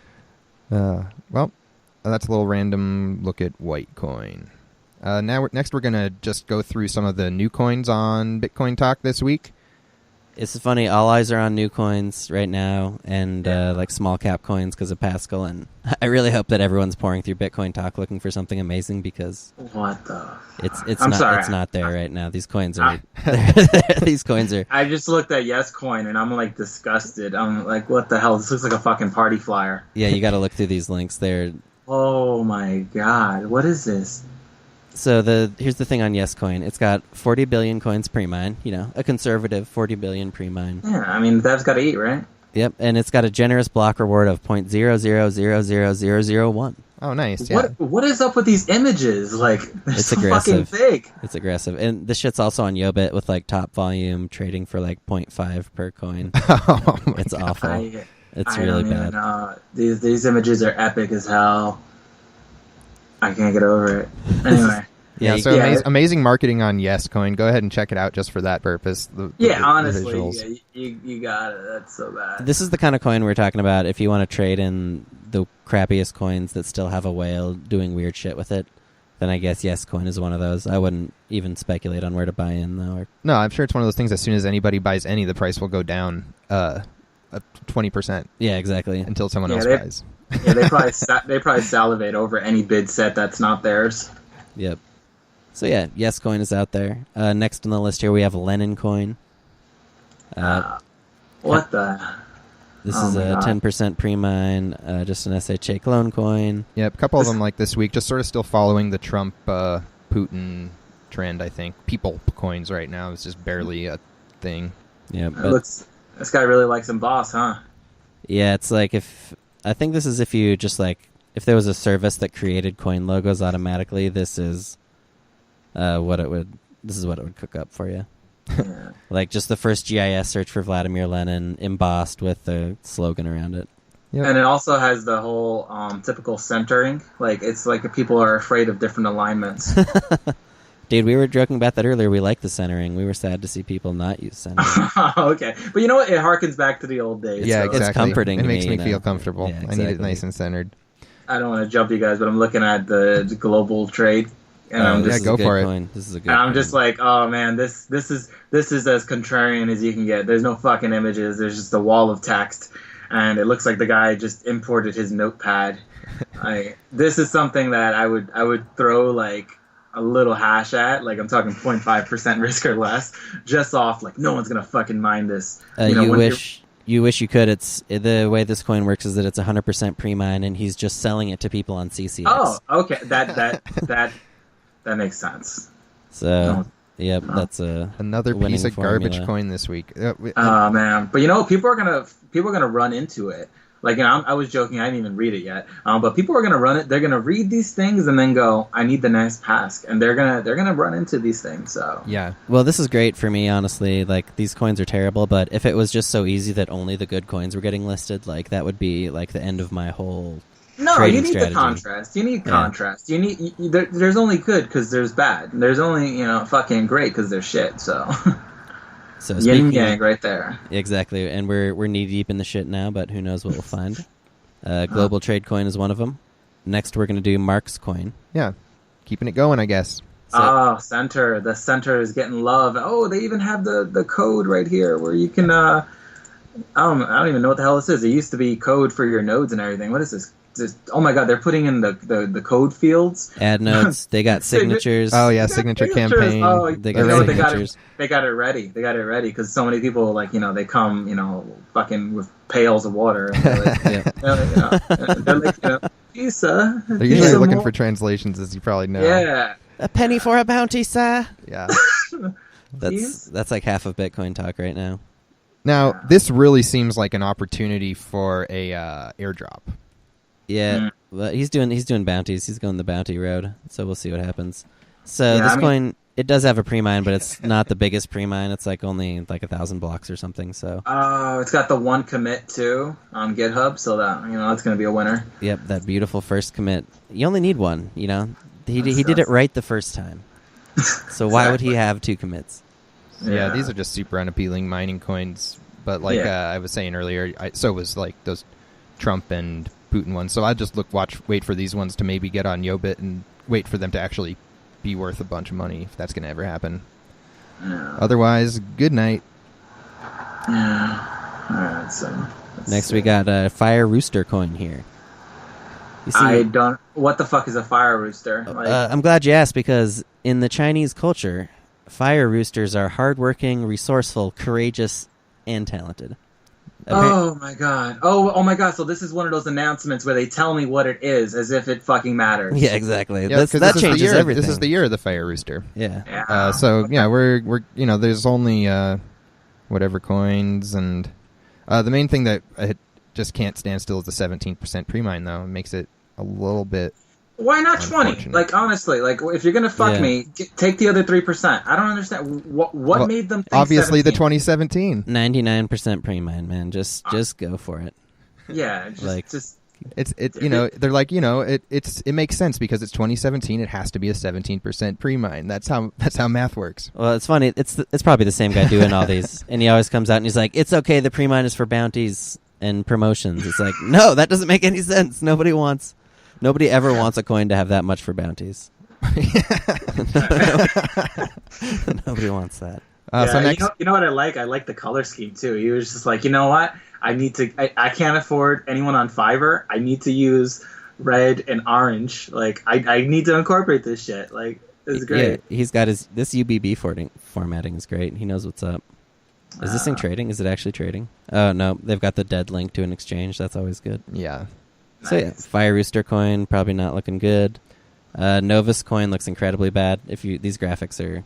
Did you look at the graphics on this yet, News? Oh, this is fucking epic. Is that a wallet? Yeah, that's a picture of a wallet Look that he at that. drew in like MS Paint or something. Look at that incredible texturing on that wallet. It's like... Dude, looks that like looks real like leather. Dude, that's so bad. I'm That's sold. excellent. You know what though? Like there's some, I mean, you guys are probably doing it too, but there's some hash rate wizards where they figure out the scheme and the reward schedule. But yeah, once again, it's like, do you guys even look at the reward schedule and the block times, the spacing, all that shit? When you look at the pre-mine, like 13 mil, what is that? Yeah, not on a 13 coin like this. I don't go any further. No, It's like these at days... one point, do you not even math? That's 20%. These days, you just don't. You can't play these coins. You just can't. There's no way to play them. You just skip them. It's no big deal. Just like our next coin, Magnum Coin. You forgot War Coin, but it's the same as the Oh. others. It's like a 17% pre-mine or whatever. They're kind of falling into a groove. Yeah, Oh my War God. Coin. Did Sorry. Maybe. they get a group deal? You know what I mean? Like, Yeah. Yeah, Wallet Builders is now offering group rates for huge pre-mine garbage coins. The War Coin thread post is just the dictionary definition of the word war. It's like yeah, they're doing this again. I remember this vividly, where every coin would just be like, like I don't know, whatever. I don't even know how to explain it. It's just as simple as they were advertising what the coin was described as. Like, why? yeah. No one needs to know the definition of war. Well, no. Another one of our dreams No one is needs just to know that. that. Another one of our dreams is just that somebody has managed to make an AI that can do the whole process of creating the coin and the Bitcoin talk post, and it just looks for random popular words or whatever, and it just pumps them out. Yeah, I've always dreamed of a bot that could do that and complete the Yobit listing and everything, and just completely unbeknownst to the world would be churning out shitcoins unstoppably. And then, Oh my god! and it would never That be able sounds- to turn off. That sounds like hell, and I love it. That's, dude, we are streaming towards that future so fast. It's going to be It'd awesome. be like a Stephen King novel. Hundreds of Bitcoin talk posts a day. Oh, okay. Magnum Coin. I'm looking at it. It's got that thing where it avoided the ANN to not put on various bots and everything. So good on them. Good on alright. them. All right, I didn't know about that trick, man. I learned something today. Yeah. If you don't put the either ANN, or I don't know if you made the brackets, it escapes a lot of like the JBS coin announcement or different bots that let you know something got listed on Bitcoin Oh Talk. yeah, I know exactly what you mean. Because one of the things I always do is search for the coin's name and then the word "an." Yeah. So the this thing doesn't is- have it. So there might be something here. That's something that you would do if you had a good coin that you didn't want people to know about, but I'm pretty sure that this guy just was bashing keys into the keyboard more or less at random, and this is kind of what Unfortunately, he the ended pre-mine's gigantic again, 50%, I think. up with. And the guy's name is Zordon. So I mean that's too close to Zordon. So I mean, Yeah, you never trust a Zordon. yeah, never. I mean, this fucking robot. And you know what? X11's coming out. I've seen a couple of X11s. I wonder if that's related to the fact that there's a whole bunch of ASICs now for it. There's been a steady stream of X11s ever since the ASIC thing. Makes sense. They're trying to get their ROI. One at a time. They're running out of gas at this point. We'll see what they come up with. We also had EB3 Coin. This one's almost too bad to even be worth this talking about. What is nothing this? Just bad. a huge premium. Yeah, I don't have a comment. Yep, me neither.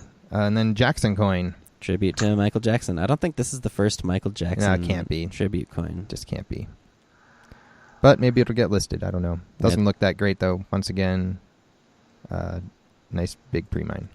No, They made a Facebook page, so I mean that's some effort. Yeah, I mean Michael Jackson is popular. Can just trick people into buying it. And what was that? There was one the other week that an ICO we skipped over pretty much that was something to do with geriatric people. It was like their whole policy, their whole thing seemed to be that they were going to sell it to old folks. It's like, I don't know about that. That doesn't sound right at all. The theme of it was robbing old people. I don't think. Yeah. I don't think it went very far. yeah. So maybe Michael don't know. Jackson fans will get into this one, but I don't think so either. Yeah. Oh wow! Sorry, I'm looking at the next section. I'm ahead. No problem. Let's do it. What's the next one? Yeah, we're done. That's the end of the proof of work It's- coins this week, which were all just high pre-mine kind of crap. Drone is swapping again? Yeah, you thought that Drone Coin 1 wasn't good enough. Oh no, I was actually just thinking of droids. Is that similar? No, Droids is still doing its thing. I remember it was on that delisting list from C-Cex. I don't know if it got off of that. I think or not. Droids is over and done with. Yeah. I bet.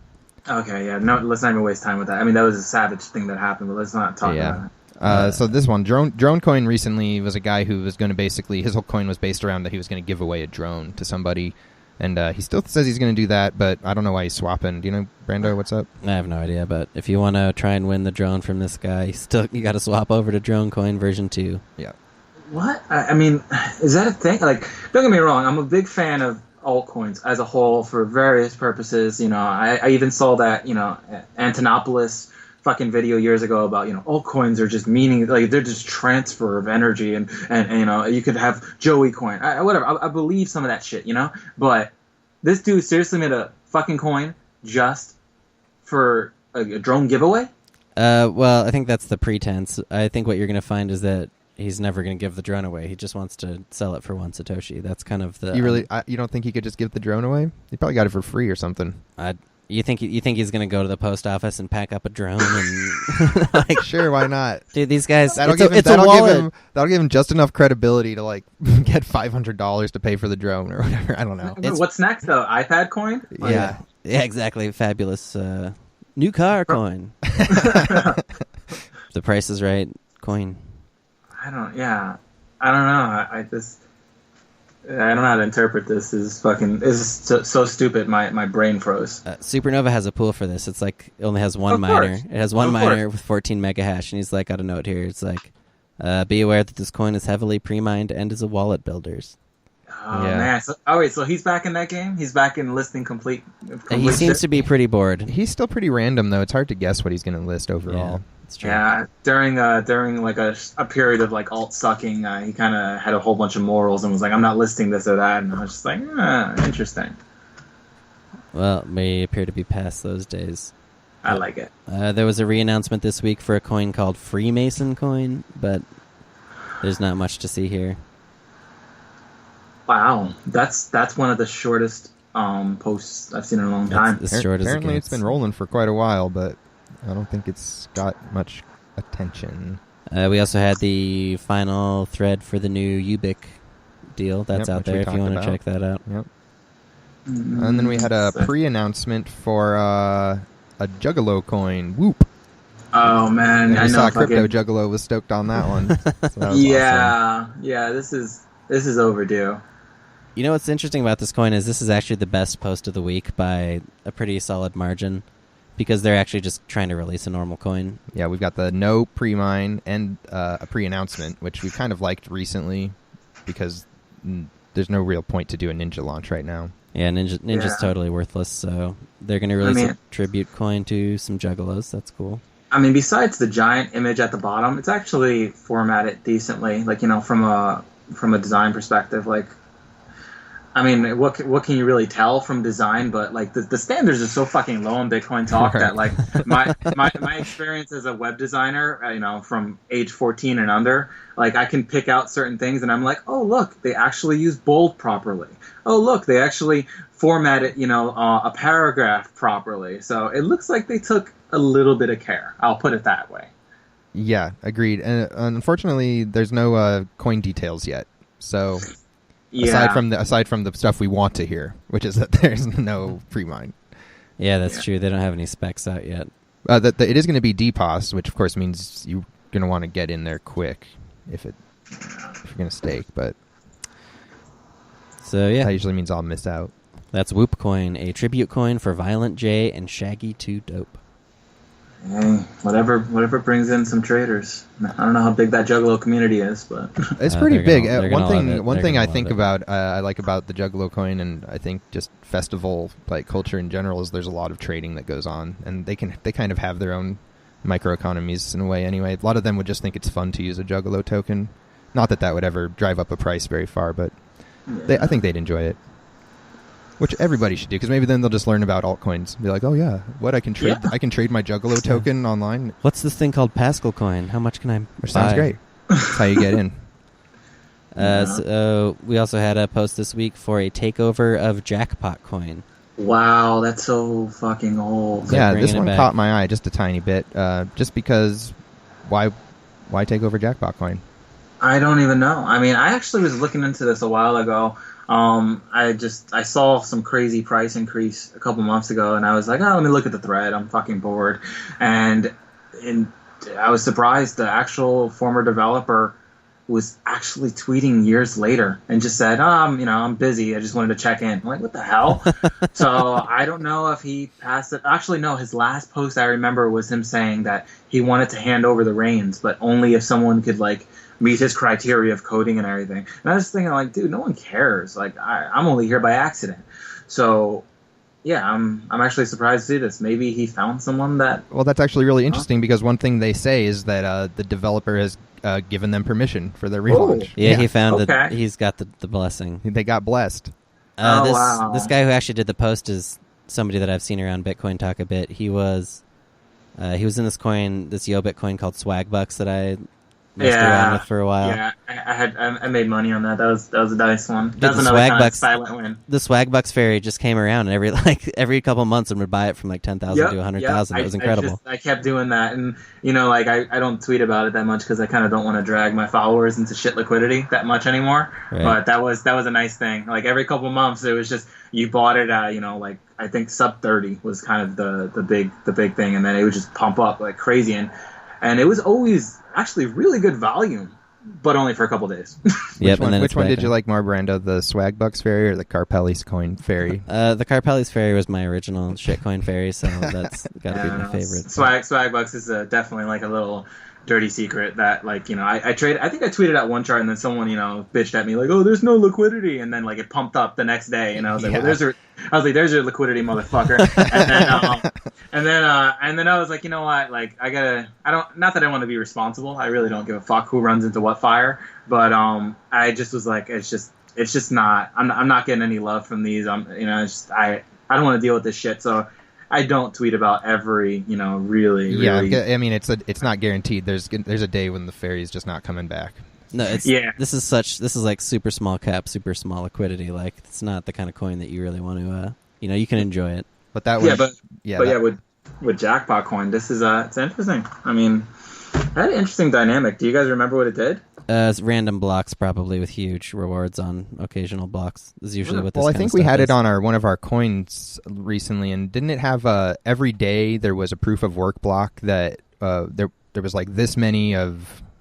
There was like a small, medium, large, and an extra large reward. And the extra large reward, there was one block a day with that, and then, whatever, 5, 10, 15. Yeah, it's something. And then like that. beyond that, it's just a pretty normal, low proof of work reward. Oh no, I see now. It's more like a lottery. It has a random block with a certain payout, but. How do you even sustain that, though? Sustaining it is almost a laughable concept in crypto, but I would be really fucking afraid if someone got like a really high amount of coins during an uptrend. Yeah. Yeah, it doesn't make sense. Well, I guess maybe the idea is they would want to sell them because they've hit the jackpot. Right.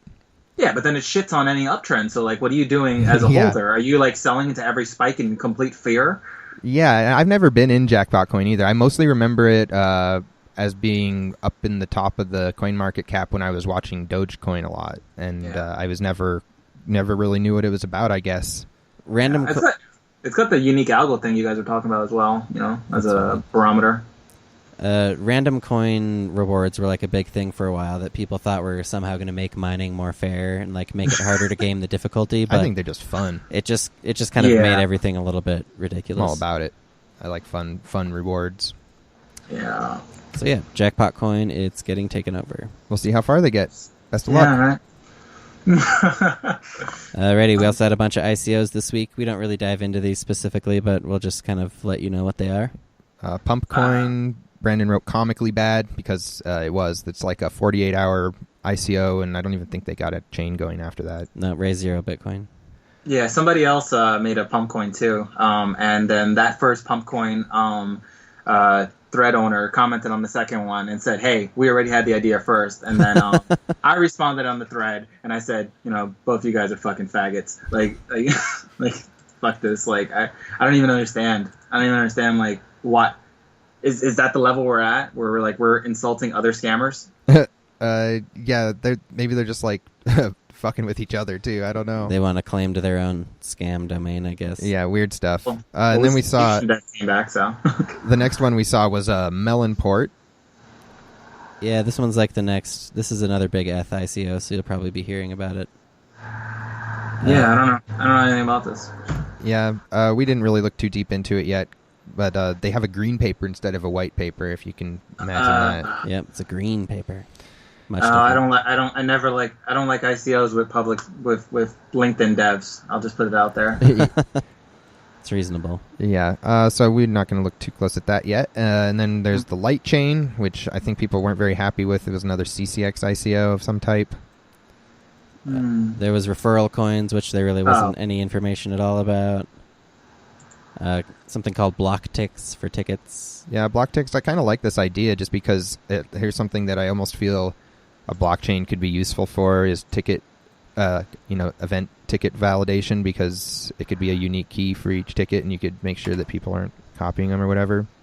Yeah, it's a good concept, but it almost reminds me of how many great ideas we ruined in 2014. Because there was a coin called Event Token that had a similar concept, and I think they just ruined it because it was a scam. Yeah, you're telling me they didn't meet their roadmap targets? Because yeah, I find it's that kinda hard to believe. Like esports coin, that's like such a actually cool name for a coin and or concept, but yeah, it's never happening. I don't think we're ever going to pay gamers with cryptocurrency. Right. No, Right. I mean that's like really really really pessimistic, but we ruined a lot of great ideas in 2014. So who knows, maybe this actually is an effort. No, I feel similarly, and even when if I can get past like the basic trust issues of whether they can deliver, then the adoption is just the hardest part. And anyway, and it's Ethereum too. So it's really difficult for people to decide to use Blocktix rather than tickets. yeah. Well, we'll see. We'll keep a little half an eye on that one. Atlas was another one, and then Iadix.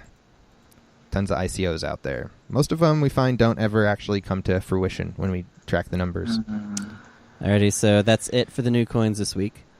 Jumping back through the list here, as we like to do, pretty much, if you're looking for the next Pascal, it's probably not here. That's the bottom line. But as far as the proof-of-work coins, Marx Coin was probably the best for me, just because it had the smallest pre-mine, but otherwise not a lot to see there. Yeah, and then with the pre-announcement, the Whoop coin was looking all right. Yep, yeah, I think Whoop Coin's probably the best post this week.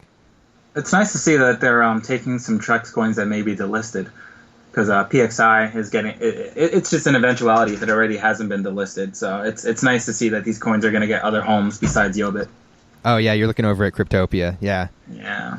And then the other one was the Jackpot coin that I would do. But yeah, then we're going to move into our some of our coin listings. And first up, we mentioned that SuprNova listed Ubiq, which is great. I think they were up to, I saw a tweet with 50 gigahashes going. That's sweet. That's sweet.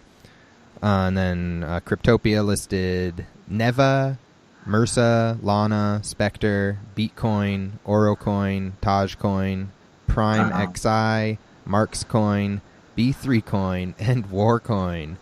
Wow. That is a shitload of coins. Yeah, they're pulling a Yobit right there. What's going on? Yeah, exactly. I think, I bet they're pay listings, man. Oh, yeah, you know what? exactly. And they're striking the iron while it's hot, too. Mm-hmm. They don't have too many restrictions, really, with their paid listings, and so if things check out, they'll usually they have a Paytopia on there, and people can buy dots and they get their coin listed. And it looks like after Pascal, people were like, "Oh, I'll go do it." Yeah, why not? There's definitely a lot of eyes on Cryptopia right now that weren't before, so it's like all these developers are trying to get their coin on there now and hoping that people will, they're assuming that the whale, the great market maker, is looking for coins on Cryptopia, and that their pet shitcoin is going to be the one that gets picked up. Yeah, not that I need the troll box, but yeah, it kind of sucks that I'm banned from there. Oh yeah, I read that little thread. Yeah, that's sad. Yeah. I'd rather not get into it. Yeah, that's okay. You guys are cool with them, so maybe someday you can get unbanned. Who knows? Yeah, right. And then over on Polonius, of course, they listed Pascal. Yep, that's been discussed. Woohoo! Wow, boy, oh boy. And then over on Yobit, they listed Crypto Gold, YesCoin, and Lenin. Great. Maybe they're waiting for a mass listing in a couple weeks. They've been listing a lot less the past couple weeks, mostly just because the coins have been so bad. But I think whoever's spamming out these like 20% pre-mine coins have stopped trying to pay for the listings now. So yeah, well, I mean, we it's just saw them drying pay. out. We just saw them pay Cryptopia for a bunch of listings. So maybe they just decided they can do it Switch. wherever they want. Yeah, they're but gonna switch. I mean, we haven't seen. This is the most volume Cryptopia's seen since we've been watching them, essentially, and it's pretty. Yeah. It's pretty interesting to see. So I don't know if it can ever get to the point of like how Yobit has volume wise. If that makes sense, but I don't know. Yeah, I checked. They had 254 BTC recently, and I don't know how that is historically, but all you need to do is triple that, and you beat Trex. Right. and you're right there. Yeah, and that's not very high in the larger scheme of things, but I think it's higher than they were a while ago, a year ago, when we kind of started. Another thing to watch, I like to watch on these exchanges is like Yobit will have a coin, the top coins with 500 volume, and it's just kind of bullshit. Like, what does the coin that's 15 coins in have, like, volume-wise? For Yobit, it's pretty good right now. It's like 5 to 10, which is kind of what you'd expect. But, like, a lot of the times, if the top 2 coins are really high volume and the rest are just, like, 1 or 2 Bitcoins, you can kind of be like, oh, well. Yeah, but I've been really liking a lot of small exchanges lately. Over on C-Cex, they got 2 coins voted in, Spectre and Ethereum. All right. And then Nova Exchange listed Moin and Lenin Coin. Sweet. Then over on coinexchange.io, we got Printerium, Vids, and Oro. That'll do it for the ones we can find. Going back through it, I love my Moin coin, but that's about it for me. That was always weird. I looked into it, and I was thinking about getting a bag of it, a very small bag. And I was like, this developer, he's active, and it's a small coin. It kind of fit that niche of like it's got nothing going on for it, going on with it besides the developer that logs in, every now and then. Right. And I was thinking about getting a bag, but every time I looked at the chart, it's just weird volatility. Like, I mean, don't get me wrong. I know when you have a small market cap that you're going to have crazy swings, but I never understood it. No, yeah, it is. It's like I like those kinds of markets, which I guess are like, I think of them as like really small cap proof of stake coins in particular, just in sort of a little bit longer term plays. But I don't know. I like that one a lot just because I have put a lot of time into like this community manager position that I ended up in, which I don't talk about a lot. But I like that developer a little bit too. Yeah, so they're on Nova Exchange, so that's sweet. Besides that, the Spectre, that ICO we talked about a couple times. That's Seems I to noticed be that making it's the rounds. Yeah, but it's one of those ones where I feel like the ICO token price was so low, and they've got some really good holders. Yeah, that's a good point. So, and then let's see. Oh, Printerium from last week is probably the only one from last week that got listed, right? Yeah, as far as I know. And then I've been hearing people talk about vids a little bit too.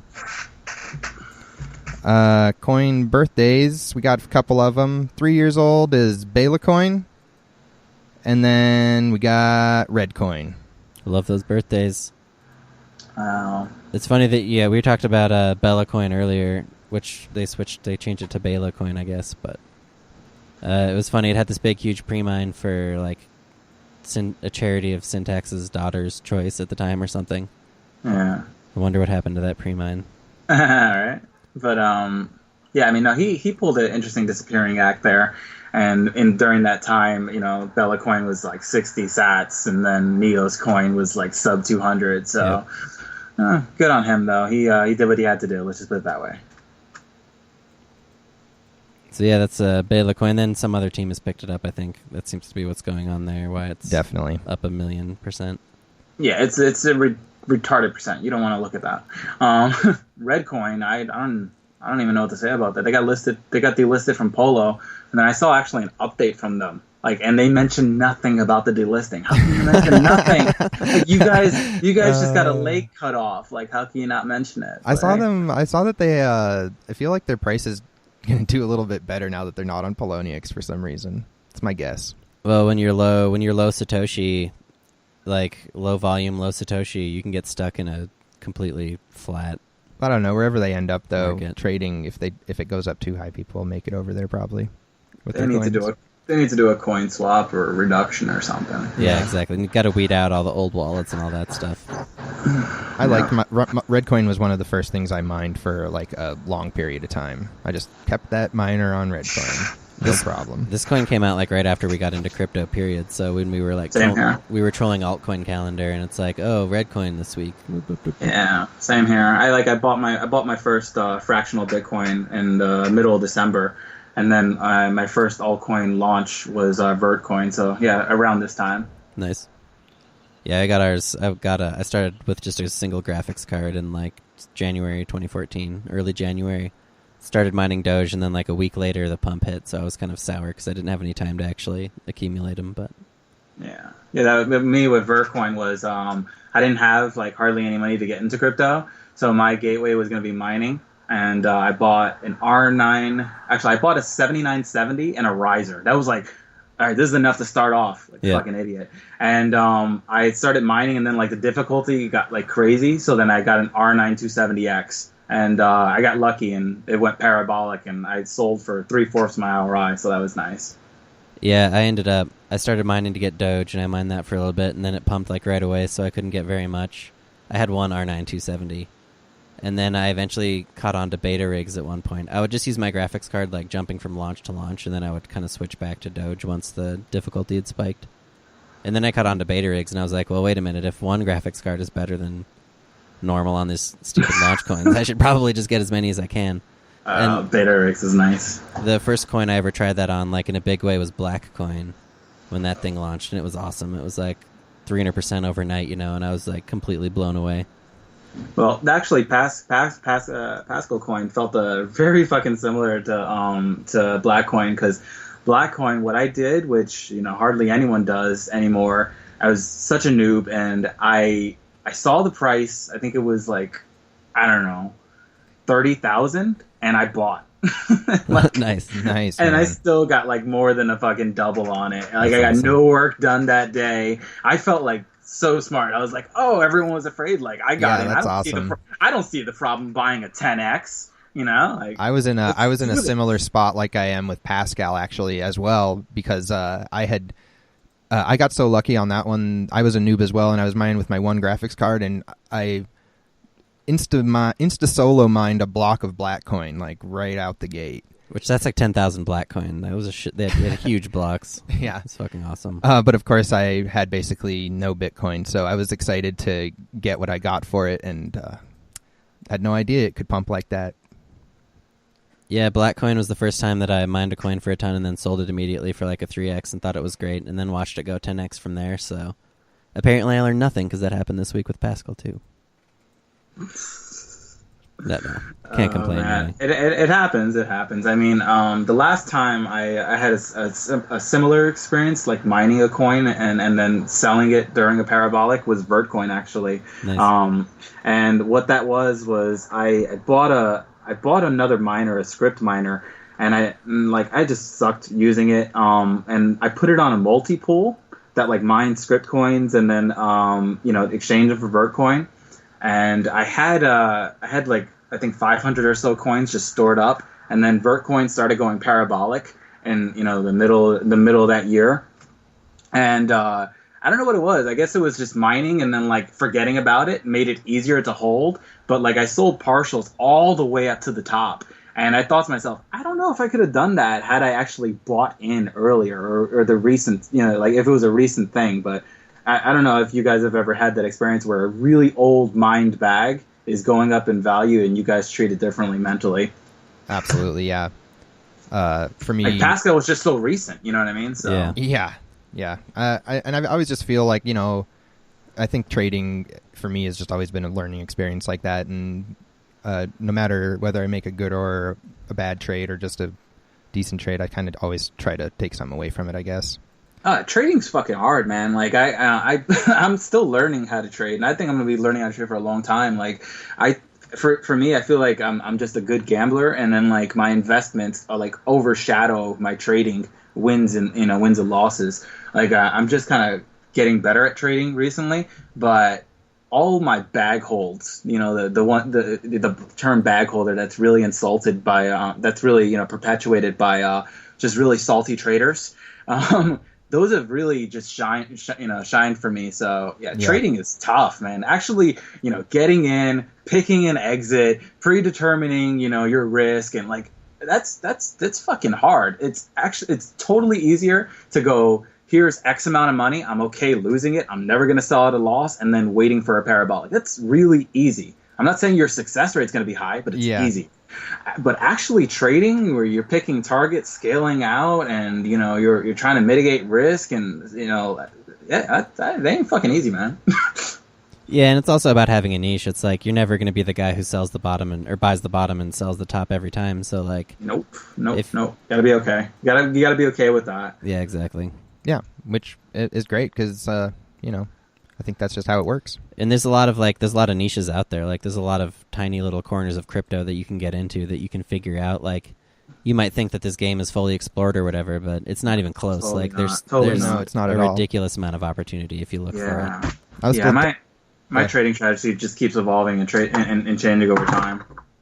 Absolutely. I've been telling, we were kind of excited to see if there'd be like Ethereum versus other altcoin trading going on, Ethereum versus altcoin base pairs. Yeah, what the hell? That never happened. No. I'm actually pissed about that. I thought it had the perfect setup. I thought it went, parabolic, created this huge market cap, and I thought we would see alt/ETHs. Yeah. And what the fuck happened? I don't know. Yeah, and C-Cex tried it and canceled it recently. And Cryptopia got rid of it after the ETH Classic debacle. Yep. So I mean, we have some sub markets, but they're mainly used by bots. But I totally thought we would have rep/ETH dominate rep/BTC. Right. Yeah, so I've been interested to see something like that, I guess, in altcoins, whether it's ETH or Litecoin or Zcash or whatever. Somebody can manage XMR, I guess, is okay on Poloniex sometimes. But I like the idea of more altcoin markets. Never enough for me. Me too. I thought at one point it was going to be Ripple. I thought Ripple was going to make a pump and have sub pairs. Same thing with Stellar. And then ETH, when it actually did what I thought Ripple or Stellar could do, I thought it was a no-brainer. I thought all these coins, I thought they were going to have their own altcoins. You know what I mean? Not even just existing coins based against them. I thought people were going to create, ETH shitcoins and trade them against ETH. I was so bullish on that idea, and it never happened. Maybe it just hasn't had its time yet, man. Yeah, we'll see what happens this year with alts and whatnot. It's going to be great. I think that's going to pretty much do it for episode number 48. Yeah, we want to give a huge thanks to you, Noose, Ant. This No problem. is Noose Thank you guys for having on me. Twitter. Yeah, we really appreciate you taking the time. Yeah, I know I talked too much, so sorry for bringing the past 2 hours or whatever barometer time you guys wanted to do. No, we have no... we don't ever have any actual restrictions there, so Yeah, man, no we have no set schedule. Nice. I like it. We are, of course, brought to you guys by Cryptopia.co.nz, a really great little altcoin platform, so please check them out. Also, don't forget to stop by our forum thread there, toss us a comment, and we will hit you up with 5,000 dots. That's right, and we also wanted to remind you that we have the Wolong Awards going over at blockchaindynamics.net, so go get your votes in the last couple days. We've Vote had for a your lot of favorite votes. coins. Yeah, the results actually aren't that surprising. It'll be fun, but cool. And then our theme is by Grammatic, and it's Error by Trial Radio. See you next week with Heavier Bags. Peace. Alrighty. Thank you, guys. Have a good one. Thanks. Peace.